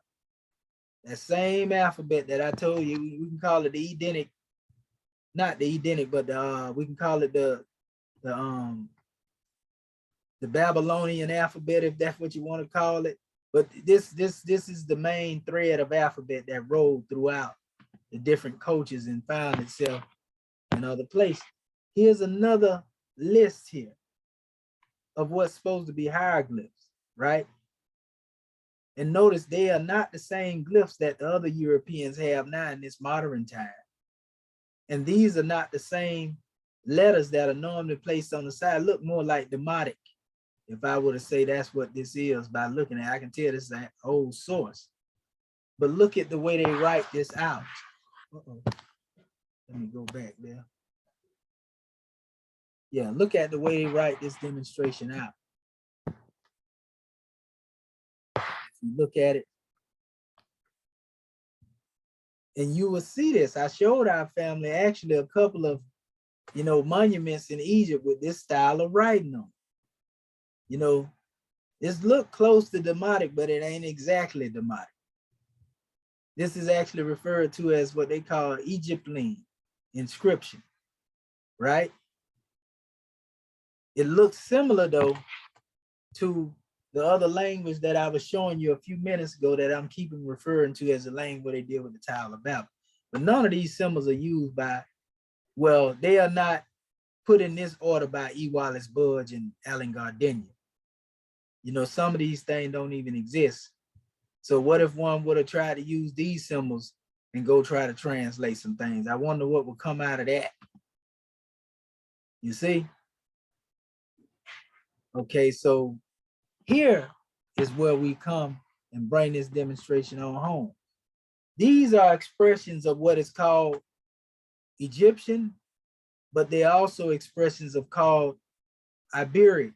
The Iberian Peninsula is where you see the Straits of Gibraltar. You know, hold up.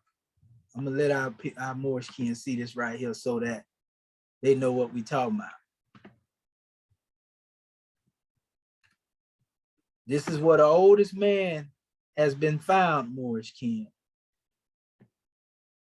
in this same region, you know, well, around that same region, you know, off the coast of Morocco. I'm trying to get the actual map, look for it.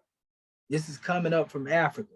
For those who don't know, this is where the Moors, you know, basically colonized this area. The Rock of Gibraltar is here. This is Africa here now. And this is where General Tariq set up shop at, so to speak. And when the Arabs tried to come in there taxing and carrying on, he ran them, you know, back over there in Saudi Arabia somewhere. You know, this is for those who don't know that the Moors is the one that kept them Arabs from being able to go crazy on our people. You know, now let me show you. I'm gonna connect this right here so you can see this. So you see exactly what we're getting at. I'm trying to get the map that actually shows it. It's showing both of them right here. This is Africa again. Notice that's Algeria right there. But this is where the Moors set up their stronghold at. This is the Moroccan, you know, we can say the Mari Empire. This is where, you know, the Atlas Mountains and the Atlanteans were. This is what Tahuti left, went to the Nile Valley to teach Asa. But they came out of Canaan and migrated all the way over here, set up the Atlantean civilization. You know, and you had your Lemurian civilization down over in between, you know, down at the bottom down there between the Americas and this area. And they'll have them also on the other side if you're looking at it, because the further east you go, you end up west. The further west you go, you end up east. So nevertheless, like I say, this is the area of the Moors, but they set up shop here in the Iberian area. So when you see the alphabet that I'm showing you here being founded over here, this is an ancient Moorish alphabet. You see? And this is more than likely the one that we will end up drawing from, you know, along with the comparison to the others that we have shown you. Why? Because here is, again, the expression of it. I actually isolated them on each side. This is a whole chart, what they call the Egyptio Ageo Marcus. This is Egyptian here. You see? And that's why I say we will adopt this measure for ours, because I don't see many scripts, you know, that are dealing with the breakdown of this. And it will be good to take some from the source of Kemet, but also the Iberian, which deal with that which would come from Tahuti and the Kemetic root, and also linked up with, you know, the Canaanite alphabet and all the other alphabets, and we can build upon it. And these are just showing different variations of it. It's actually one letter per script, but they're showing you the different forms and expression. But this is called Egyptian. You see? Remember, we showed you a script earlier similar to this. They called it Abu Simbel. You know, what is the reference of Abu Simbel? We're going to show you what the reference of Abu Simbel has to do with. This is Abu Simbel right here. All right, so this is one of the oldest Kemetic temples that wasn't built by the Ptolemies right here.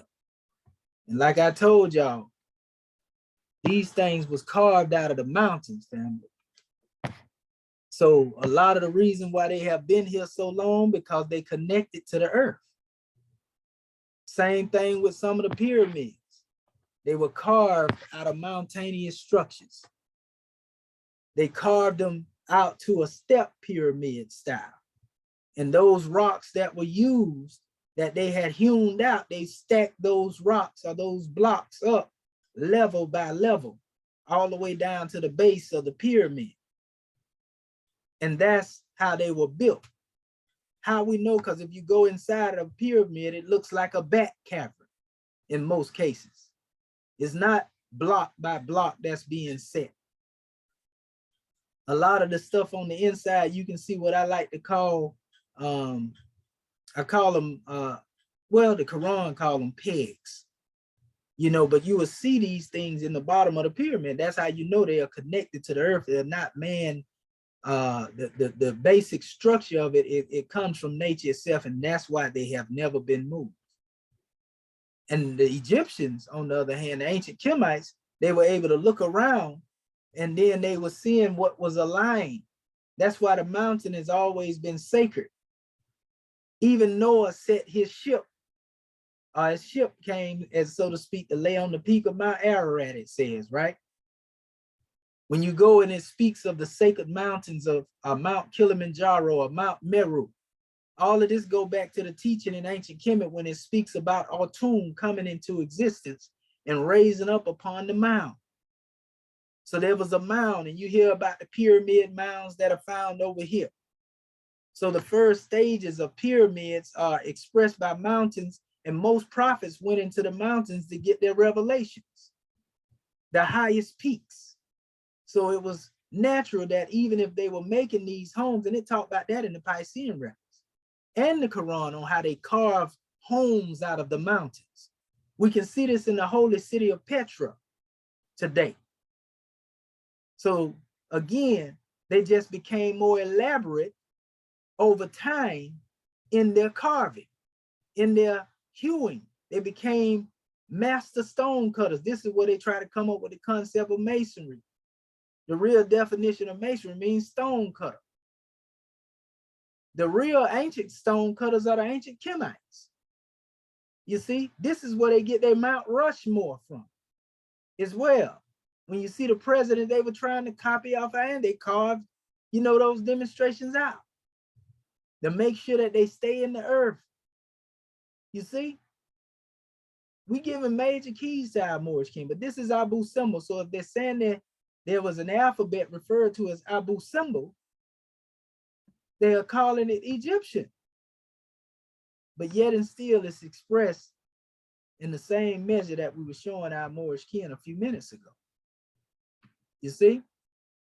So let me go back here because we're getting ready to open up the floor after these last few slides. So I isolated, like I said, you know, these measures over here. And, you know, it's pointing these types of alphabet out as not only Egyptian, but Abu Simbel. You see? We're going to show you that. And this is another measure, the carrying alphabets. You see that same alphabet. Notice how they actually dealing with the abjad to a certain degree here, but they dealing with sound shifting as well. Because remember how the B is interchangeable with V in the P. So instead of just putting A, B, G, they put A, P, B, V, and then they got the U here. You know, they got the U here, and then they got the G. You see what I'm saying? Because the V and the U is interchangeable. That's why they did it like that. So it's an abjad order here, you know, but it ain't like your normal abjad order, you know, but you go through here and compare these letters and you'll see that it's definitely still an abjad. So this one here, they saying from Egypt. Again, that's the alphabet I just showed you in the other slide. Same thing. They're giving you different stages of it here. Then to show the carrier alphabet, which often they refer to, they deal with the Canarian mountains and everything. This is another one they actually call it carrier alphabetary, you know, and you see the same script that is called Abu Simbel, called Egypt, right? Here's another measure here. We just showed you these symbols here earlier, right? This is Aramaic is what they calling this, right? Then they calling this Hebrew, right? Notice how they are showing the comparison on the Aramaic and the Hebrew, you know, on how the Aramaic is supposed to give birth. And this is the language that Yehoshua said to speak. But now when you come over here in this particular tablet, they call this the Misha. Misha is another word of the, speaking of the Misha stele, which is the Moabite stone. This is just another way of saying Moabite.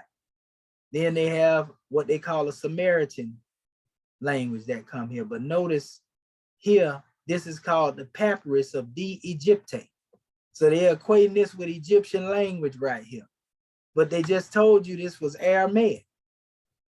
Look at the letters, the Aleph that they have, Aleph. You see how they're going through it? The bait, look at it. They're calling this Aramaic, but if it was the name of your Yehoshua, and it was called a papyrus de Egypte here. This is being referred to as Egyptian as well. So Yehoshua spoke Egyptian.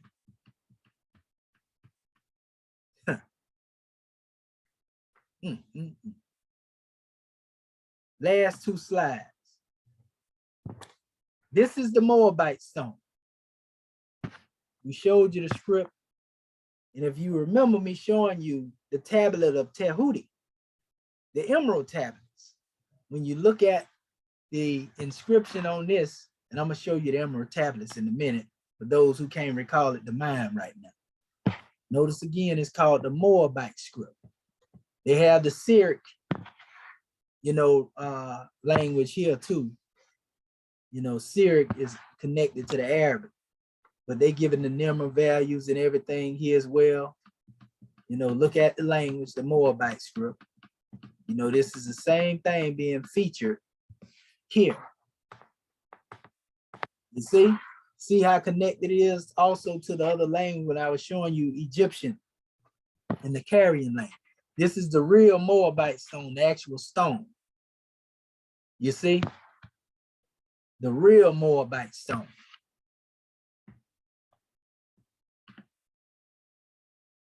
Okay. Here we have what they are calling the Gabri script, right? They use that language.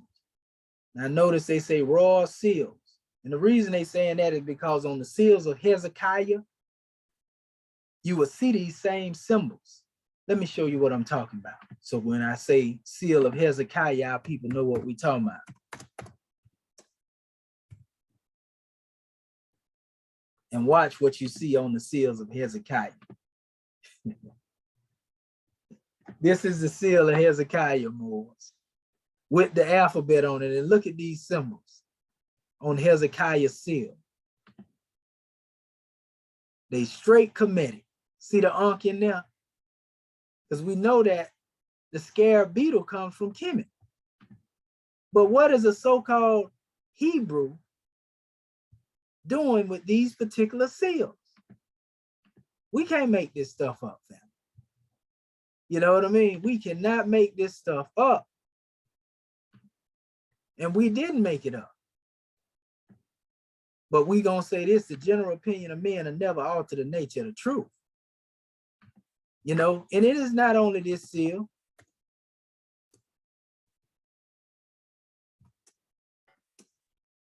We're gonna show you why they demonized this queen, Jezebel.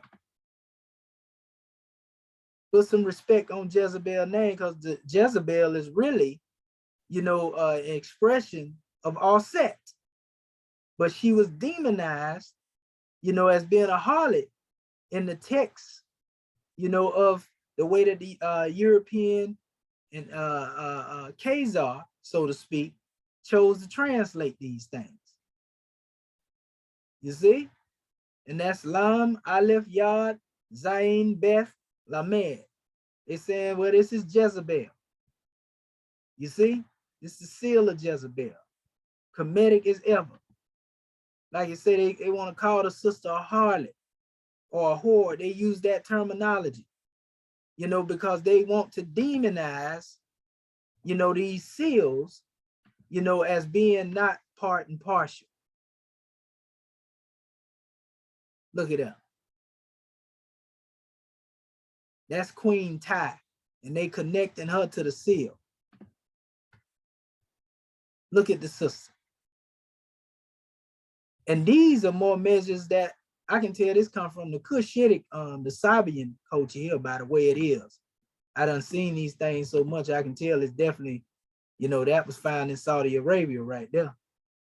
Look just like Heru as well, or Hathor. You see? So family, they can't get away with it. They can't get around it. Goodness gracious, they ain't gonna get this much proof coming from the Moor. A lot of these people have things out here and they be saying stuff and they don't even know what this stuff entails. They don't know what they talking about. But we making it plain today. So in this particular last slide, as we went on, notice they use the term pagan heathen scripts. Canaanite, Armenian, Moabite, Assyrian. So we already know who put this thing together is somebody that most definitely in opposition to the ancestors. So they say the Ugaritic, which is what known as cuneiform, which is also the Punic or the Carthaginian writings. We know the Carthaginians are the ancient Moors or the Demari. They use this script, you know, as well. So it lets you know the connection of the Carthaginians to what they like to call Phoenicians, which is really the ancient Moabites. So there's a connection to the Moabites in the cuneiform. So you have the Paleo-Canaan, as they are expressing it again, and we showed you these scripts, Proto-Canaanite, you know, the Aramaic, Tel-Dan here, Moabite again, the Gezer Canaan, you know, all of them the same script, the Assyrian square, you know, which is they calling it modern Hebrew now. So they can't lie to your family about the origin of these alphabets and the Kemetic connection to them. And our brother Mustafa Gadala correctly pointed these things out. He showed you, you know, exactly the origin and where these things come from. So I want to read something from his book, and we're going to open up the floor. We're not done with dealing with the metaphysics of the teaching, but this history is a portion that has to be told as well for our people to have some clarity. Let me see here.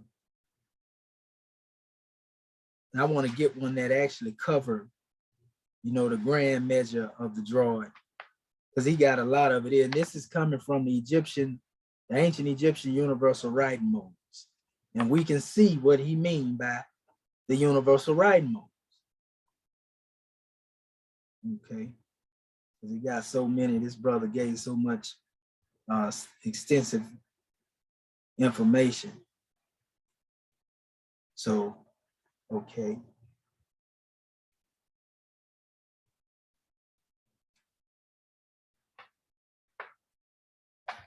Yeah, we went there, not that one. I just had that page a second ago. Just give me a second here, Morris. Okay. All right.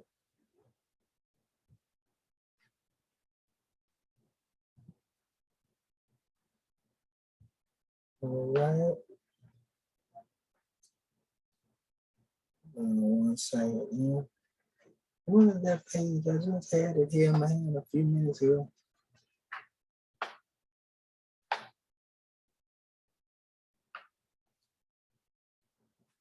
Okay, here's the page that actually has that information on it. He was speaking here, and it says the Egyptian alphabets, and this is on page 306. He said the Egyptian alphabets of Hispania. He said there was already a cultured language in use on the Iberian Peninsula. I showed you the Iberian Peninsula a few minutes ago.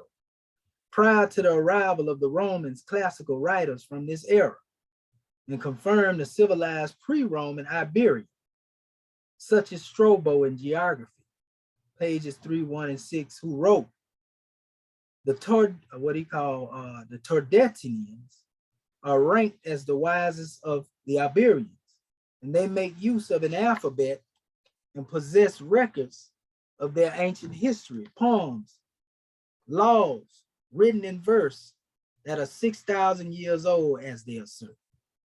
Mustafa Gadala says, there was a thriving trade relationship between ancient Egypt and the Iberian Peninsula. And that had to go back to that connection between, you know, that Atlantean civilization when Tahuti went into Egypt. That established a line of communication from that side of the world all the way over here, you know. But anyway, it says for several thousand years, details can be reviewed in the Egyptian Romney, the essence of Hispania by Mustafa Gadala. Our focus here will be strictly on the inscriptions found in the Iberia. Many unearthed artifacts, such as coins, lead tablets, ceramic pieces, tombstones, bronze objects, have turned up throughout the most of the Iberian Peninsula.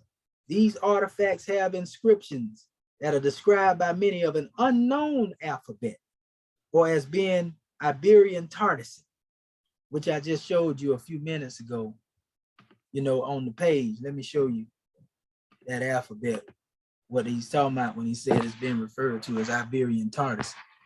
Yeah, go right there, see? Iberica Tartessian, right? So anyway, he went on to say, the number of the old inscriptions counted to date, Iberia is over 500. Although many are in bad condition, they come from the regions of Andalusia. And we know what Andalusia is, right? We know who the Moors is of Andalus, right? It says the Extremadura, Castilla, La Mancha, Valencia, Murcia, Aragon, Cataluna, Navarra, etc. But they have also been found in some areas of France, Portugal, Italy, North Africa, engraved on lead, bronze, ceramic, stone. Iberian texts are found in tombs, cemeteries, lymph nodes, doorways, and houses, and ancient coral wells. Because of the different and difficult to write surfaces used there, he says, there appears to be certain differences in spelling. The disadvantages that they must have faced, such as transcribing them into physical supports, lead, bronze, stone, etc., became evident. By comparing the ancient Egyptian alphabetical form of writing with the Tartessian Iberian writing shown below, the affinity between ancient Egypt and Iberia became obvious. The first table below shows the ancient Iberian Tartessian written in its comparison with the ancient Egyptian writing according to M. Gomez, Moreno. It says source prehistoric Iberia. Notice it's talking about the prehistoric Iberia. This is where the Ibero-Maurusian was found. 350,000 years old, the oldest person to be found. The Ibero-Maurusian is named, behind the term Ibero. So it says, we have not changed the organization and order of the signs according to Gomez Moreno. However, it is easy to see that these symbols and letters are exactly shown on the previous of ancient Egyptian alphabetical letter form. And so he goes on and show the different tablets, in the Egyptian Demotic alphabet on an Alcor tablet found in the rooms of the Iberian sanctuary of La Sireta. So an Egyptian tablet, Demotic tablet, and it's written in the same alphabets that they are calling Iberian, Iberico, and Tartessian. As you see it here, Egyptio, Egeo, Marcos. You see? So when you see all of that and then you go into the book, the brother showed the same type of language being wrote and used there as well. He goes into a grand drawing, family, when it deals with this Iberian language, this Egyptian Iberian, as he called it. He said it's generally accepted that the Castilian and Spanish language contains at least 4,000 Arabic sounding words. Other Hispanic language dialects such as Mauricia have more Arabic sounding words. When the history of the Arabic language is studied, it becomes clear that Arabic is an ancient Egyptian language. These thousands of apparently Arabic sounding words found in Hispanic languages are of Egyptian and not Arabic or North African Berber origin. These 4,000 Arabic sounding words are the tip of the iceberg. Upon further examination of many words taking into account the phenomenon of sound shifts and the reversal of letters and words as explained in earlier chapter, as well as the impact of imposing the Latin alphabetical letter forms to write existing spoken language dialect after the Reconquest, there will be many more words that can find their origins in Egypt. It says, it is commonly acknowledged that the spoken language dialects of the Iberian Peninsula in the pre-Moorish area sounded like Arabic, but were not really Arabic.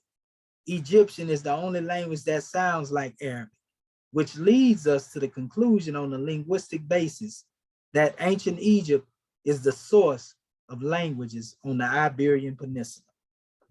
You know, and man, he goes into, you know, the Mozo-Arabic and all of that. But, you know, I just wanted to point these things out in reference to this script that we have in front of us, you know, and seeing the different evolution of the script, you know, and showing you how modern alphabet evolved, the connection to the Proto-Sinaitic, Proto-Canaanite, the Europeans, misinformation and comparing, you know, to try to break that language they had come up with down. And also a point to be brought up here too, you notice the vowels are also here. Just like we have the vowels A, E, I, O, U, the vowels are right here. So again, this is proof that the vowels didn't come from the European. They came from Kemet. We also see the vowels in the Meroitic dynasty. In the Meroitic dynasty, the way their alphabets are, they connect directly to these same measures here. The order that they give here, the Meroitic script. Look at these letters here, the way they have them. That's not an abjad order here. You know, that's another thing that what we have to put it, you know, in its proper context and proper order. But I'm gonna show you something in the Meroitic, and we're gonna open up the flow.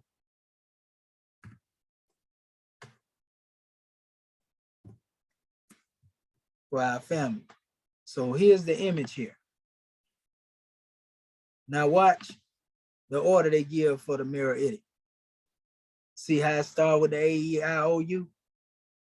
And this is the Cushite language now. The same way that the other alphabet is that I showed you here.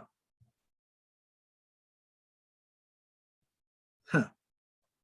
So, man, it don't get no plainer than that. Hieroglyphics are meant to be understood in the metaphysical way, not to be confused with the way the European tried to break it down. We already went over there. We just reiterating that using the hammer of repetition so that our people can see how things became as they did. And we can see a metaphysical explanation of the language of the ancient Moabites even, you see? So we can see that that was an adopted methodology that was used by the ancient Moabites, that was also used by the ancient, you know, high priests of Kemet. So just as they had interpreted their particular measure metaphysically, when the Moabites created their alphabet based off the symbols that come out of that same culture, you know, though they created theirs as alphabet, they had metaphysical expression and understanding. That was genius as well.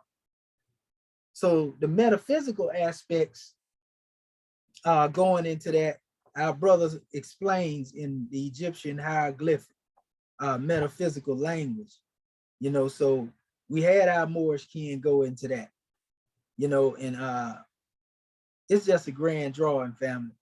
We got more, and we're gonna go further into this, but this is like a bridge between the languages, you know, and showing our people again the difference between alphabet and the purpose of symbols, you know, as it relates to the ancient Kemites. And so we put things in perspective. So at this time, what we want to do, we want to open up the floor for our officials. And we know our chairman is most likely on a mission. So we're going to call forth our Grand National Secretary of the State, Sister Hatshepsut Rakat Ma'at and PROTO to come in bed. And I know you're peeing on fire over there, sister. But I know you got a grand measure to bring us. The hand is like this, okay? Islam. Islam, praise the Lord. Islam, Moorish kin, having already risen and given praise and honor where due. Much gratitude to you, National Assistant Grand Sheikh of Moorish America, Dr. Shedawa Menti El Mohed Shepsuel, for this grand class. And I felt as if I was being taken through a holy and divine journey in reference to, I love the way that you brought forth the evidence across all, you know, various languages, showing the similarities, like that the first one that you dealt with, the Proto-Sinaitic. with the early Phoenicians and reiterating the same people, Moabite, Phoenician, Kemet, then Greek, which we know Hakapta came before.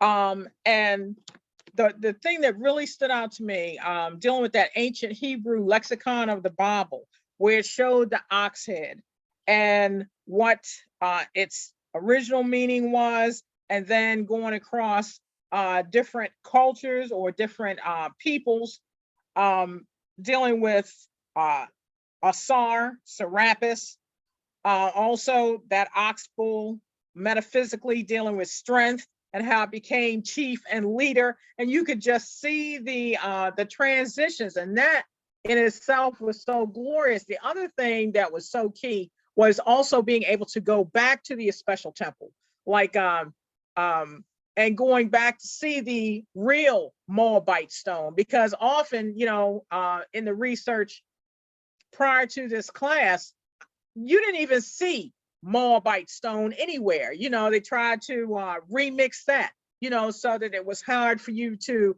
find the connection, you know, and you know, this has just been such a grand treasure that has opened up before us. And this is what the prophet speaks about. There's much more wisdom to be learned, you know. So it's just a grand class, Dr. Shahid. I look forward to the assignment. But and as you stated, what is key is for us to go back over what we already have to refresh, you know, especially the readings that have come from these special classes, so that we have a good concept of sound shifting, things of that nature. But I just want to give you much honor more for being able to hook these things up and show the time frame in history, and also the remix in such a way where just dealing with the seal and Jezebel, you know, something that you subconsciously are still clinging to until it is light is shown on it and then removed when you see what the real essence is. So we're still pulling out wood from the eyes or removing veils. As far as the more we go into this, the more we're able to slough off the gods of Europe. And, you know, so it's just a grand measure. I really don't have any more words to say other than much gratitude for taking us through this particular journey, you know, to, in essence, the unfoldment of the self, you know, and our ancestors in history, truly. So gratitude more for calling me forth. Much peace and love to all of my Moorish kin. Islam.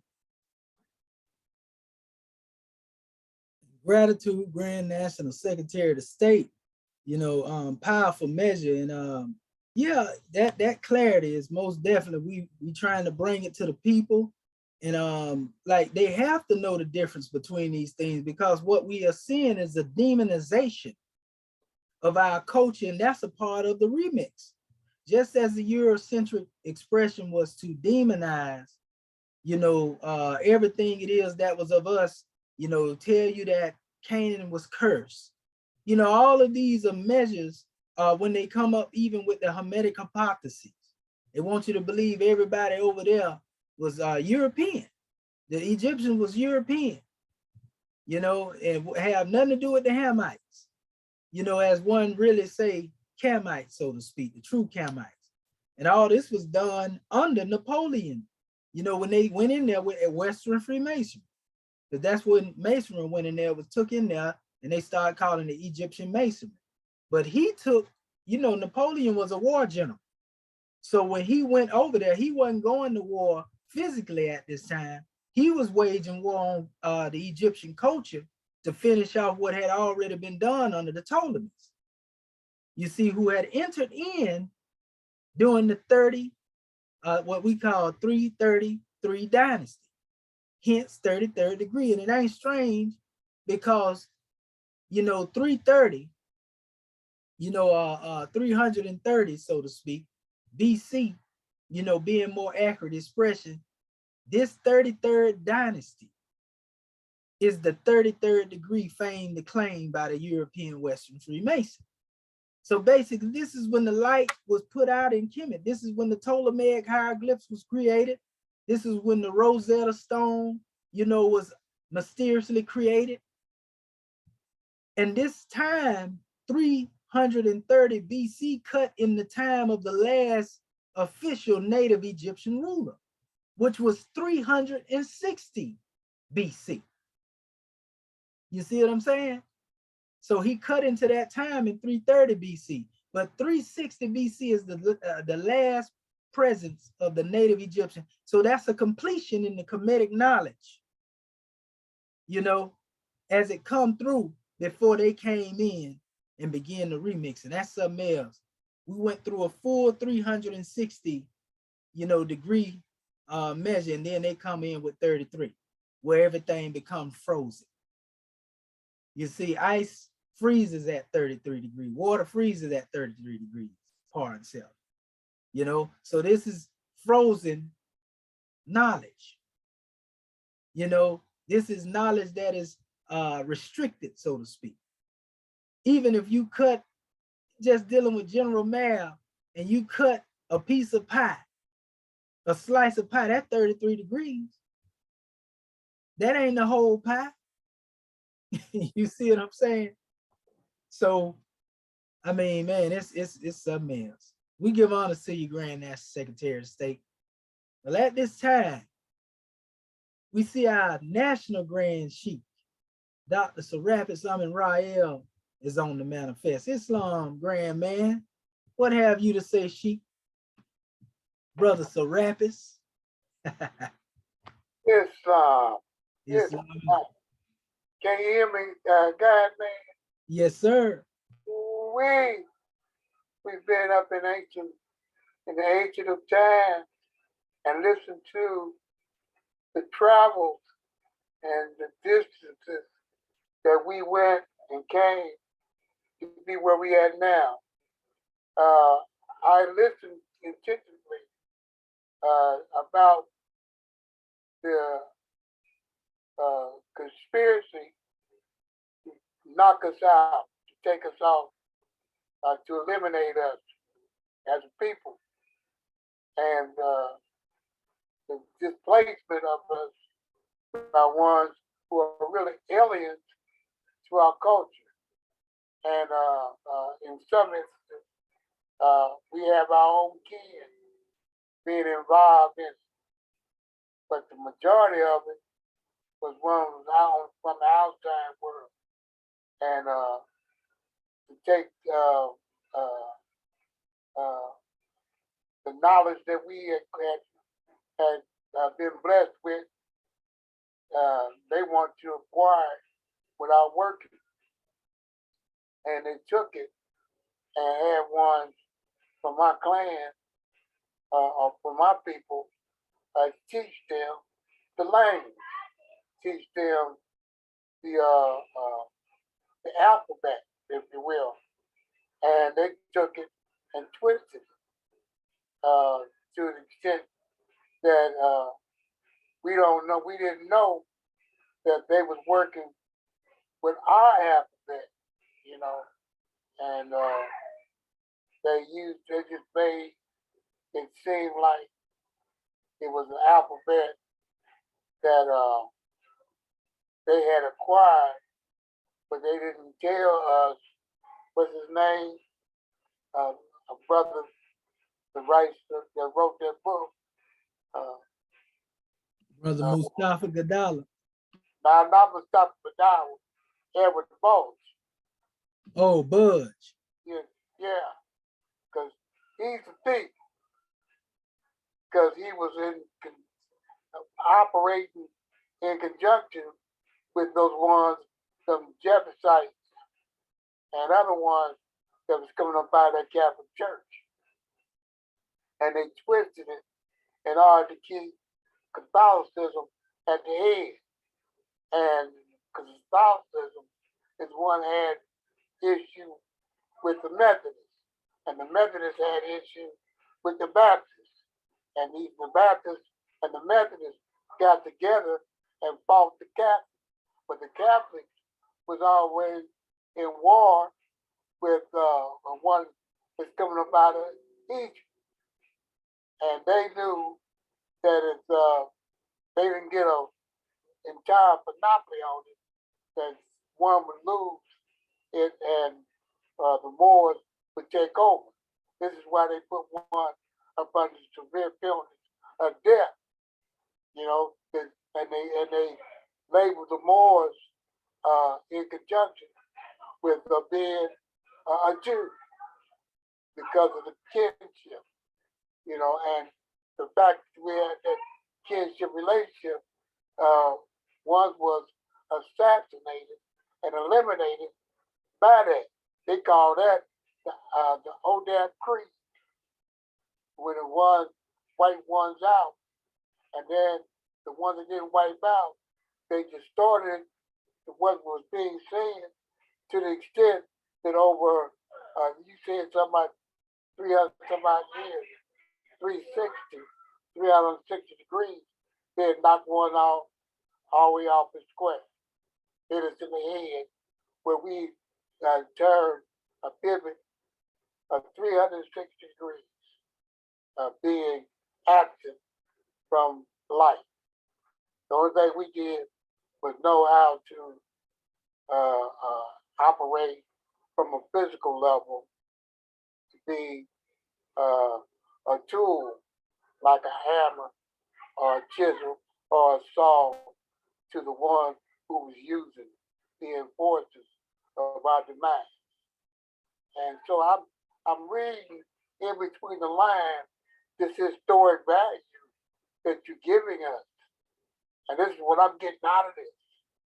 Because for a long time, I think I said when I see that we need to go back and see exactly what happened. See, because you know, you can't tell a story of a people if you don't know what the language is, because the history of the people is embedded in the language.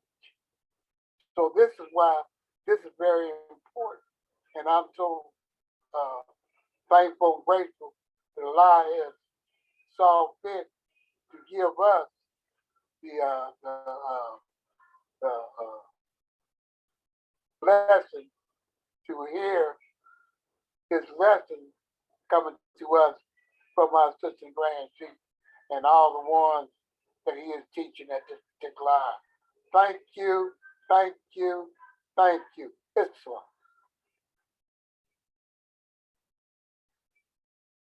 In Islamism, Sheikh, we give honors to you for all the inspiration, you know, that you give along the way and being, you know, a strong brother, a strong comrade, a strong leader, a strong guy.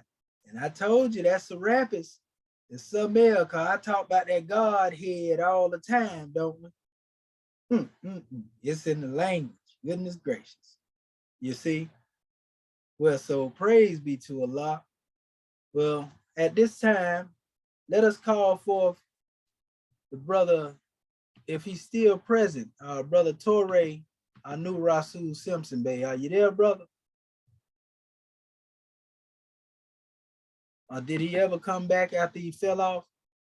Well, look like he ain't there. So, all right, all is well. Well, we're going to open up the floor for our Moorish king. Islam. Sister Curta Bay, you got it, sis. Islam, Islam, Islam. Gratitude, God, man. Honors has already been given. I tell you, woo-wee. Wow, my little brain. Good gracious. Praise the great God Allah for the recordings, I tell you, because you just laid it on us.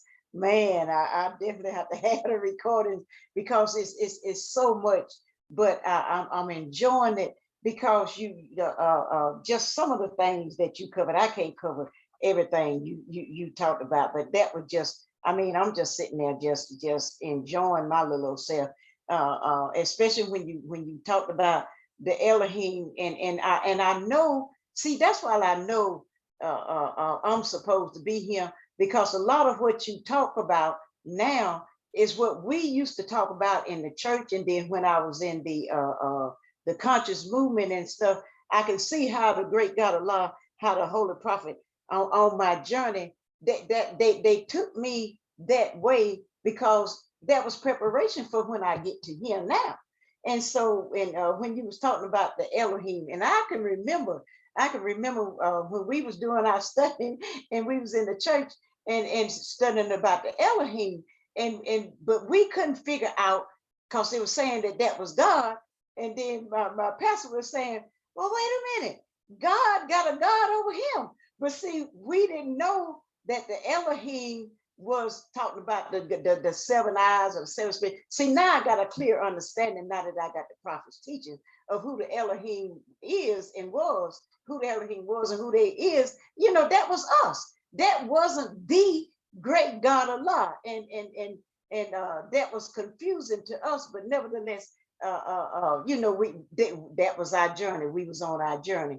And then when you talked about, you actually showed us the place, Mount Sinai, I believe it was, when Moses, where Moses got the commandments from, and per se they say that he threw the tablets down and they broke. And I thought about when you showed all that rubbish, I wanted to ask you, I wanted to say, do you think, because remember when they say he threw it down, it was a big earthquake.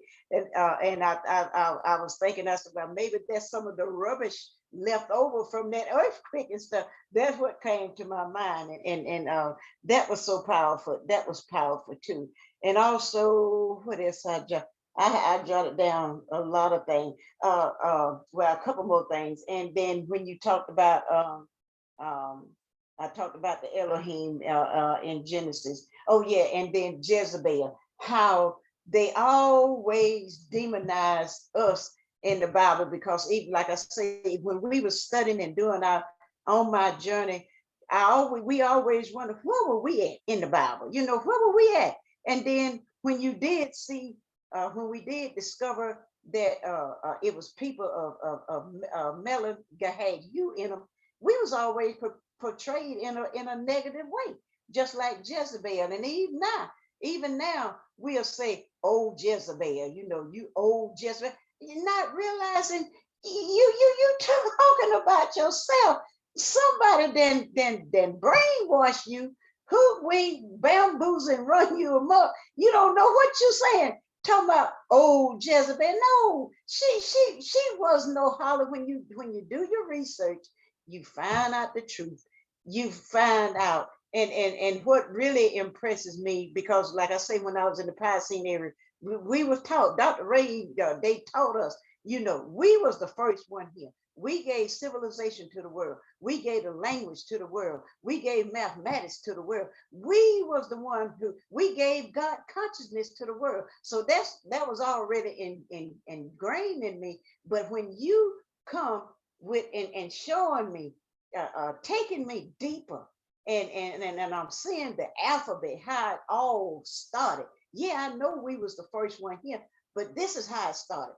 This is the alphabet, and the way you then brought way you then did with these alphabets, I tell you, wow, that's just a powerful thing. And then the last thing, when you was comparing the Egyptian, I think it was you had the two little tablets up there, and the Egyptian writing, and then I believe it was the Hebrew or whatever, you was comparing how they got it from us. And we did that same thing. I think we did that same thing when we was in the church. We did that with Heru and Jesus. When we were finding out about Jesus, we was comparing how everything tied back to the Egyptian, saying how similar it was.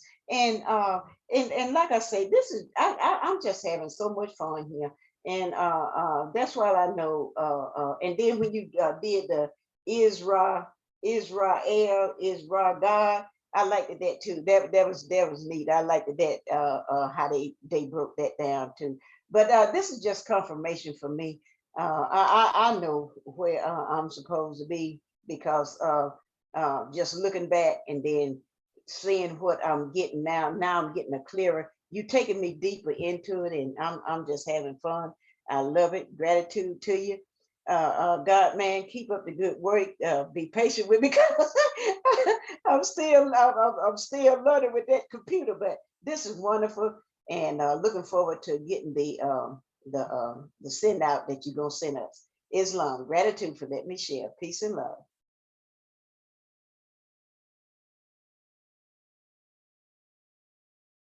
Islamism, goddess and queen, gratitude for the measure.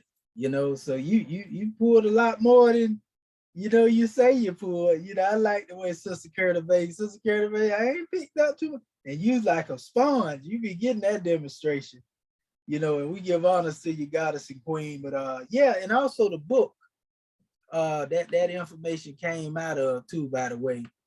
This is the information. They actually have a good little bit of it uploaded online, and I was able to get it. I don't have the actual full book, but I definitely got the art of it. But it's by Roger Sabah. The ancient Egyptians were the Jews. You know what I mean? And he basically letting you know, really, it's the other way around. The Jews were the Egyptians, the so-called Jews. The Canaanites, the Moabites. That's what he's trying to say. But you seen all the stuff he putting in there. Yeah, And it's definitely a book that's worth having. Also, Moors, being that we at that level now, we dealing with KEMET, and our family now has the tools, outside of our brother Mustafa Gadala, which is right in line with us. Other works that can give one a grand draw now and they'll have a clear conception when they read them. If I were to refer, any other works for our people to understand the metaphysics of the Kemetic teaching, and the universal measure, it will be from our brother Mu'ata Ashby. Not only Mu'ata Ashby, but Ra Unefer Amin, who wrote the books, the Medu collection. And a lot of that deals with the metaphysics of the Kemetic teaching, where one can get like full, thorough breakdowns of these demonstrations as well. I got some right here, like some of the PDFs of the brother, but Mu'ata Ashby, the reason why I love, some of this brother's measures in here, though he did a lot of where he draw from a lot of them translation the European had come up with, he gave, a metaphysical breakdown. He didn't depend solely on the Eurocentric drawing, like he was dealing with measures here, for example. Like I showed you this before, they got one with the 7 in it, but new lifting up the boat of Ra. This one have a little more than 7, but his explaining, like he says, so that very day Ra decided to create the universe. He says, but how can he create the universe and where would he do this creation? Ra thought, man. Huh? You showing us something different. All we see is that book. Oh, you still see it? Okay. Yeah. So I probably didn't, I could have sworn that it changed, but sometime it'll do that. Let me reshare my screen. Okay. Because it should have been sharing my whole screen. But here we go right here. You see it now? Okay. Yeah, I see it now. Islam. So yeah, it says, so that very day Ra decided to create the universe. It says, but how can he create the universe and where would he do this creation? Ra thought within himself, nothing exists except me and my ocean-like body. Nu, I would transform my ocean-like body, Nu, which is the universe, into creation. And I would use my ocean-like self and turn myself into everything that will be. Thought is the cause of it all. So we see our brother acknowledge not only that, but Mu'ata Ashby quote our prophet in a lot of his literature too. You know what I mean? So that he give honors to Prophet Noble Ali in some of his measures that I've seen. And so that's why, I most definitely recommend, now that Moors have some understanding of the languages and stuff, you can learn some grand measures dealing with metaphysics, from this brother dealing with he got an extensive volume, look at it, breaking down everything, and so with this and the works of Mustafa Gadala, and other works, ones can really master you know, these measures, so that when we teaching our people, you know, we are teaching them, you know, not only in a comprehensive way to where they can get a drawing, but they know how everything is when you put it in perspective. You see, he even had a measure here where he was dealing with the world and comparing it to the deities. You know what I mean? He showed over here North America, South America, and then in the other, he showed Europe and Asia, you know, and he gave the names, you know, your Sebek, your Aput, you know, he went into the body of Alsar growing into a tree. That reminded me of chapter 1 already. Seed being cast in the soil so that it may grow apace to a certain degree, you know. So you hear people always say those people, you know, who thought that they could bury me, they didn't know that I was a seed, so to speak. You know, a whole bunch of measures where he just breaking down these things metaphysically, you know. And so this, along with those teachings, are grand drawing, family. You know, powerful demonstration. See how he explains, you know, the context, you know, of Hethar coming to help Heru. You know, and then he said here, Heru thought within himself, how can I win against Set to stop this evil if he is as strong as I am? And the goddess Het Heru appeared, and Het Heru is another daughter of Ra. She is in the light of the sun and the cousin of Heru. Het Heru said, my dear Heru, I have come to heal you, your right eye.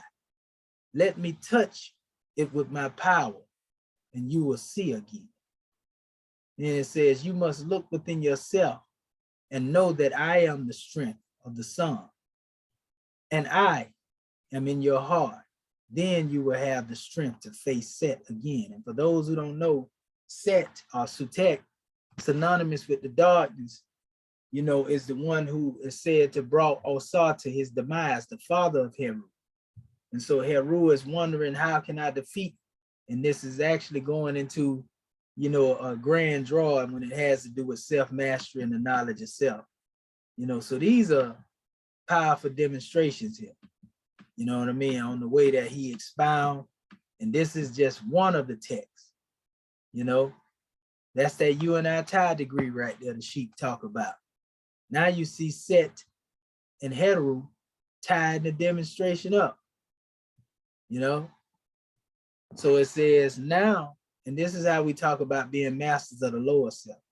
It says, now that everything was settled, this is after a long battle with Set, because we know the lower self, like we said before, we got to give it honors because that's how we become trained to be mastermind. Once we know it well, it says, now that everything was settled, Heru and Set became friends, so that they tied a knot on the symbol of unity, you know, which is the Sema, a Samai Tower is what they normally call it. They say with lotus plants and papyrus plants and pledged to never hurt each other ever again. Both Heru and Set achieved unity with their higher or true selves, so they were happy. Heru said, from now on, Sema, the symbol will be a sign for all people who want to practice unity and harmony with other people, with my father Osar, and with my grandfather Ra. Any person who practices goodwill, truth, justice, peace, and love can use this symbol so that the world may know that they are bringing harmony to the world and that they come in peace. Set said, Heru, you have spoken well. I agree with you. Let this be a symbol for all good things. Dua Sama, Dua Sama, Dua Sama, Dua Sama. Hell unity, hell unity, hell unity, hell unity. You know what I mean? So this is a powerful drawing, man. This brother, you know, most definitely, I honor his scholarship, you know, in his approach and all the works, and he has a volume of it. Even talking about Yehoshua and Kemet. You know, this brother wasn't playing. This is Kunam in most cases. You know, they saying Harry Shaf here, but Kunam is expressed in this way as well. There's a connection between all of the deities in ancient Kemet. And the measure is, when it comes down to dealing with understanding the Neteru, when you deal with Asar, Asa was indeed a physical man at one time, but Asa lived through other kings who came after him. You see, so when Asa passed form, he was the first embodiment of resurrection from the dead. So each time after his passing, when a king had a seed or a son, that prince would ascend the throne. So this is the process that would go on in ancient Kemet, or dealing with our ancestors, where they would pass the mantle to other particular ones that come through their lineage, or those that were worthy, or so forth and so on. But even if one was not a physical son, one may have been a spiritual son. And this is the same way that we should pass along the mantle, you know, of leadership to those who come after. This is why you always hear us say, we're not here to hold a station. The station will be here long after us. We see this in the case of Asa, because we see the station of Asa still exists. Resurrection from death still is a representation of the Kemetic measure. This is why the question was asked, well, who is able to make these dry bones live again? You see, so nevertheless, Asa is ever present. Asa is always on the manifest when it's a God man who has a knowledge of himself and has that knowledge to pour in his seed. Aset is always present when it's a God woman on the manifest that is able to pour that knowledge into her seed. You see? So the family of Asa and Aset exists in our structure. Asa was the sun. Aset represented the moon. The moon reflects the light of the sun to the star, which is symbolic to Heru. This is the family structure. This is the universe.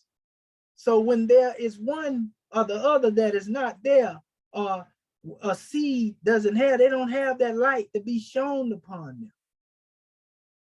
The moon can't express its true illumination without the light being there to shine it upon it. So we're talking about complete chaos when there's not a God man or a God woman on the manifest to teach the young seed and raise them up. You see, that's the real universe. You know, that's what theocracy is all about. So I just wanted to add that to the mention, Morris Ken. But this brother here is a most definitely a powerful brother. You know, his works is good. So we just wanted to add that on to our Morris King. So Islam, at this time, we got a few more Moors coming and we're gonna close this demonstration out. But is there any other Moor that would like to come forth and give their portion? The floor is open, Moors.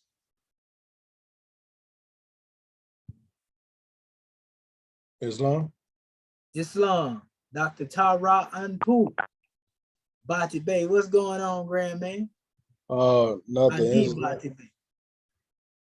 Islam.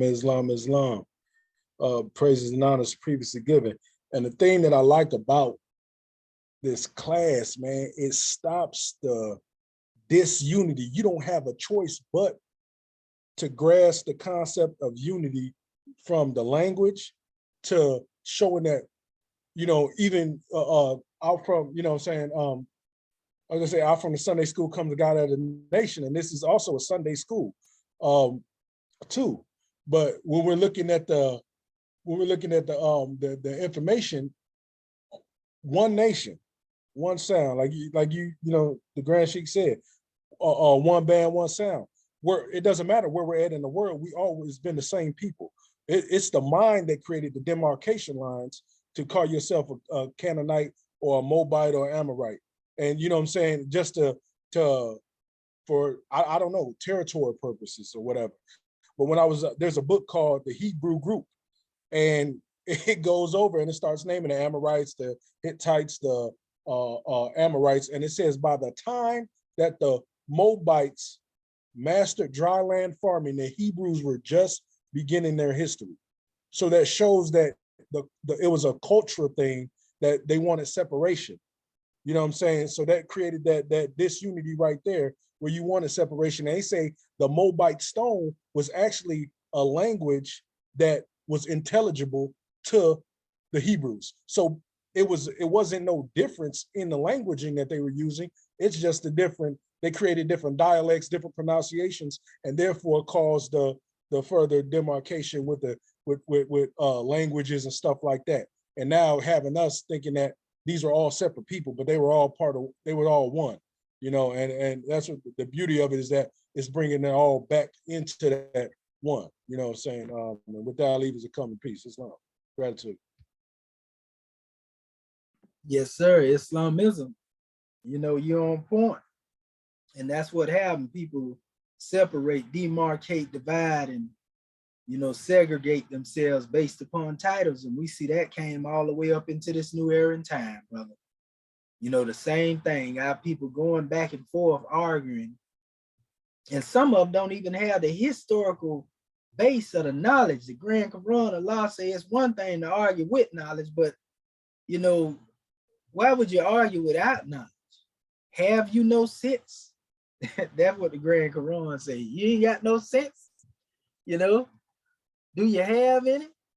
So, yeah, they done a number, family, but with these lessons and the way that we brought them back, one can navigate, you know, if they are truly and sincerely studious enough, you know, to go into these measures, family, they definitely can heal themselves, you know, from this illness, you know, that we call mental enslavement. So gratitude, brother Bati Bey. Islam. Is there any other more who would like to come forth and give their portion in relation to dealing with what we brought forth before we close this measure out? Islam?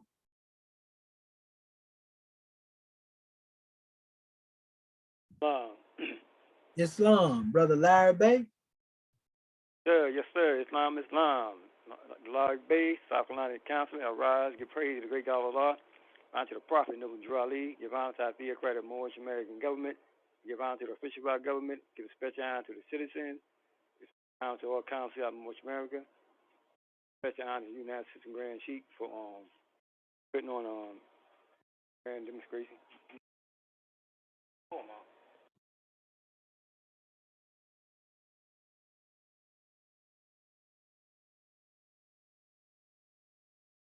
Department stuff. Yeah, we give honors to United States Grand Sheik. Been definitely a grand class, like the National Secretary of State said. So like went on a journey back in time in history. So you know, it's up to us to learn our story, you know, and like you said, tell it to our young seed. Stop allowing the criminal, you know, tell our story, because they never told it in the right perspective anyway. I just want to give you honors, Grand Map in the grand class. And, you know, I was telling Love more earlier, man, you were doing some teaching this weekend, man. You know, you was really going in. Gratitude, man, for all the great work you do, man, and all you would continue to do. And love.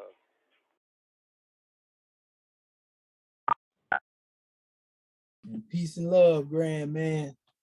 Best is yet to come, as our brother Rob Moon L would say. We definitely, you know, that's where we at now. We want to really get these teachings out here to our Moorish kin, you know, because we have had to spend a lot of time, years, just to get our people to understand what the Moorish flag is. Years, you know, understanding Moorish American government, you know, years, you know, trying to use that hammer of repetition to get ones to see. And now that they are seeing, now we can get into the measure and really get the teaching and get a people what we've been really trying to get a people from the very beginning. You know, it's just that when one try to throw these measures up over here and they try to shut our audience out by these misnomers and misinformation, you got to clean up all the debris, you know, before you can really get a people what you're trying to, you know, give them. Because if they have any prejudice in their mind or opposition based on what they heard, they ain't going to accept what you're trying to give them anyway. And so that's what we've been doing. We've been doing the work, you know, going to war, so to speak, you know, battling for the hearts and minds of our people, you know, not a physical war, you know, but basically we've been using that scimitar of consciousness to free our people, bring civilization back in. You know, that's where we at with it. So we give honors to your grand man for that drawing. Gratitude, Islam. All right. Any other more? Moorish American. Islam, brother. Grand man, Golden Nash Smith Bay. Islam divide and the seven all the time. You know, as I said, it's a gigantic work. I love to hear the classes them and all these things. You know, like I said, you know, the family say we are the nine gotta reverse back in time, you know. And that's why he said so many lessons gonna be coming down, like you put it, and you know, giving us these all these divine lessons because the reading and everything, as you said, you know, when you hear these things and touch with and so on, as I hear you say one night we have to take the summit or go in the workshop of the mind. You know, as I said, these things when you listen and if you open up the mind and you go deep within, because even once I hear you and Dr. Anwar Gwaliel was talking about them seeds, you know, and them time I wasn't even know at the time much about what was going on, and then as I say, when you open up more and start to hear and listen and study what these lessons is all about, it's because as I say, we are the mother and father, and we're the beginning and the end, and all these things that's coming back within the new era of time. Because as I hear this family even said, all these ones have these things from us, and they are around us here, there, and if we have our belongings and pretend like it's theirs, but as I said, so much of the family here, as I said, is so all over the place with, you know, knowing some of the truth and, still playing around with the, I just say, the vanity part of it. Because you see, they have no love for humanity. Because if we're one divine family, then as I, that said, we are 60 plus at the time when I did talk with him, still I'm trying to buffalo over these things. Because if we're a family of 60 million, I hear you talk about even the China so much and Indian are so much, but then we're 60 million plus and we're here, there and everywhere. But once you put yourself back together within this nine, of this new era of time, and as a lesson and the lesson coming to us, and we're opening up and, coming back within each other where we can, sit and, be united in this time, So that I said to the family and everywhere, so much within the mind and so much to learn and share. As I said, when due time, we give all these things to these ones in the pure and clean nation. So that I said, to the family and everywhere, divine family, one love, stay strong. Islam. And one love to you as well, brother. Islamism without the schism. Goodness gracious. All right, what about our brother Marvin Evans Bay? What have you to say, Grand Man? We're gonna draft you today. If you dare. Islam, yeah. I'm here. Gratitude for calling me. Yeah, I was going to listen. First I rise, giving all praise to the great God of Allah, giving the highest honor to the Prophet, our Prophet who will do all these, Al-Hashim Abdullah. Give honor to our theocratic government, our American government. Give honor to our Agwan. Honor to all our people. Give honor to you, like the Sidhu Wamitia Mohit well, for hosting our ears class. The world I give honor to all those that aided in bringing forth that class this morning.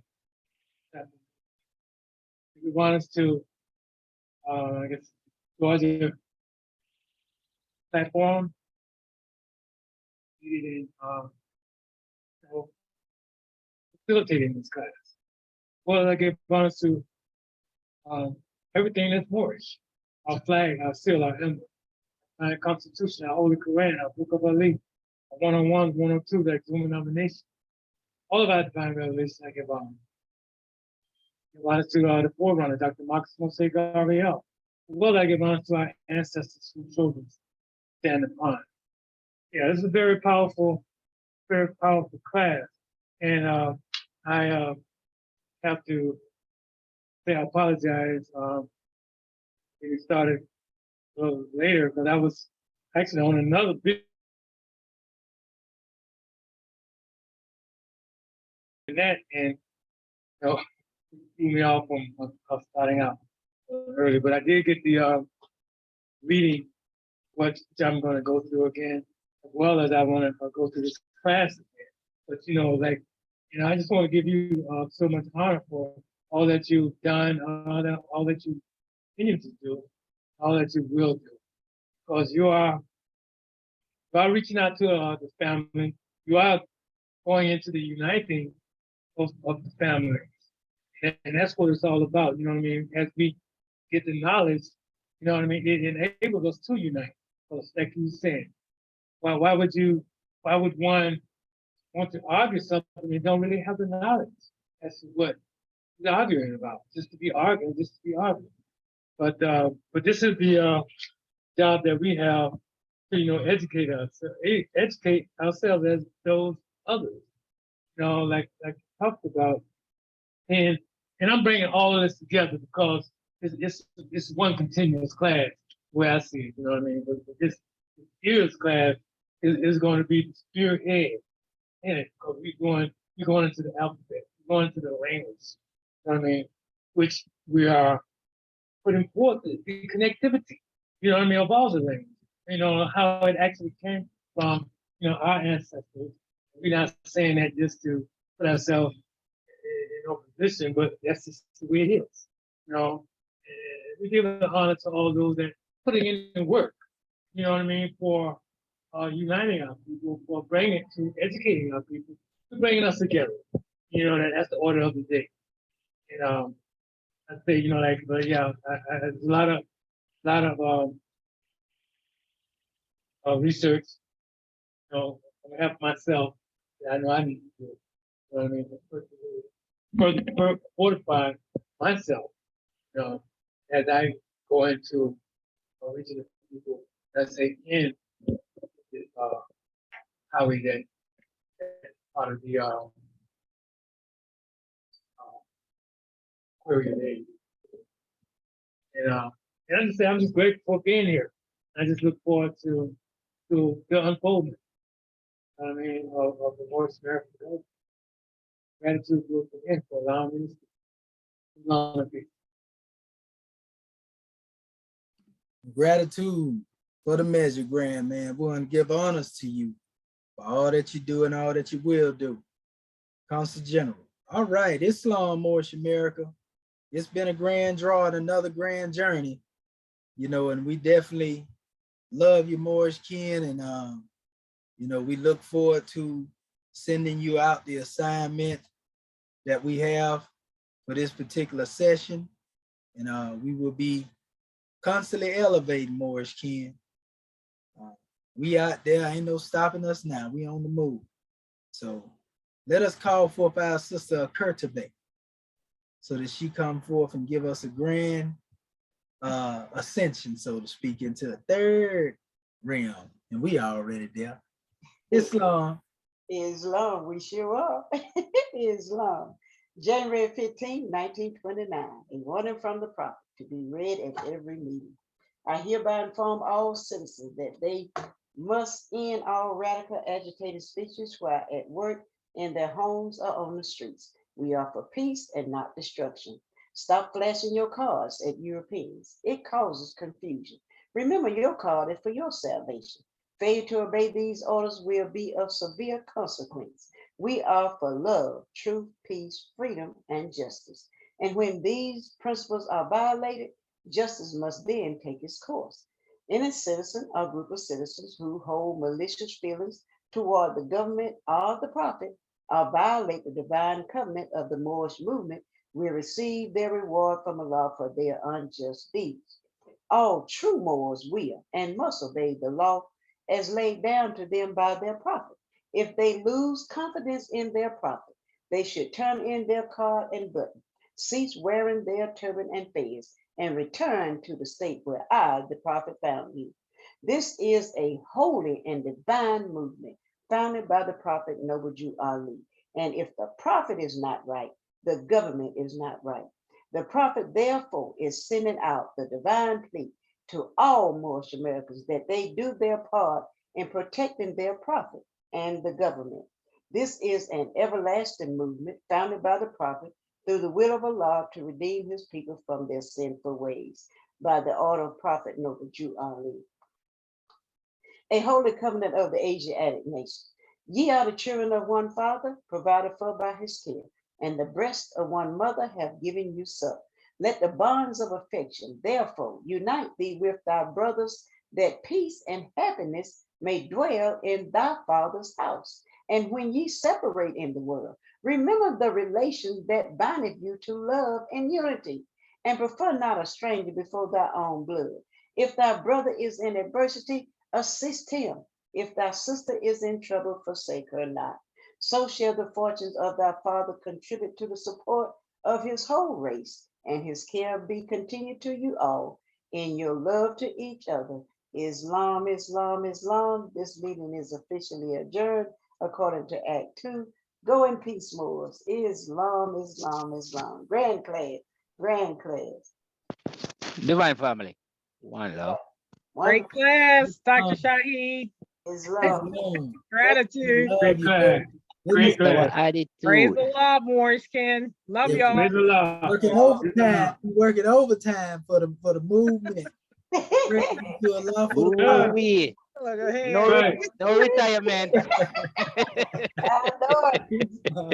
Smoking. Smoking. Yeah, smoking. Love it. Gratitude. See you more in Praise the Sunday Lord. school. Islam. Guys, school. guys, nation arriving to ride. Sunday The more American don't retire. That's right. we ain't got no retirement plan. It's love. Right. It's That's love. the Moorish plan. Islam, family. Gratitude. I love Divine that frozen family. demonstration, Dr. Yes. Shaheed. That was on point. Yeah, it was that frozen. Love Like, it. oh my God. We finna throw out them ice caps. I know that's right. Yeah, they don't know. They don't know when you get up there on that 33rd demonstration. That's the way the course they took our people on. Right over here in the Northwestern Cemetery, as our brother Muhammad Bey would say. Demonstrations. We don't want to have nothing to do with nothing 33rd. Nothing. Nothing. Oh. Right. 33rd, and hey, as I say, it's a new era time, so I have to put it in the 6th.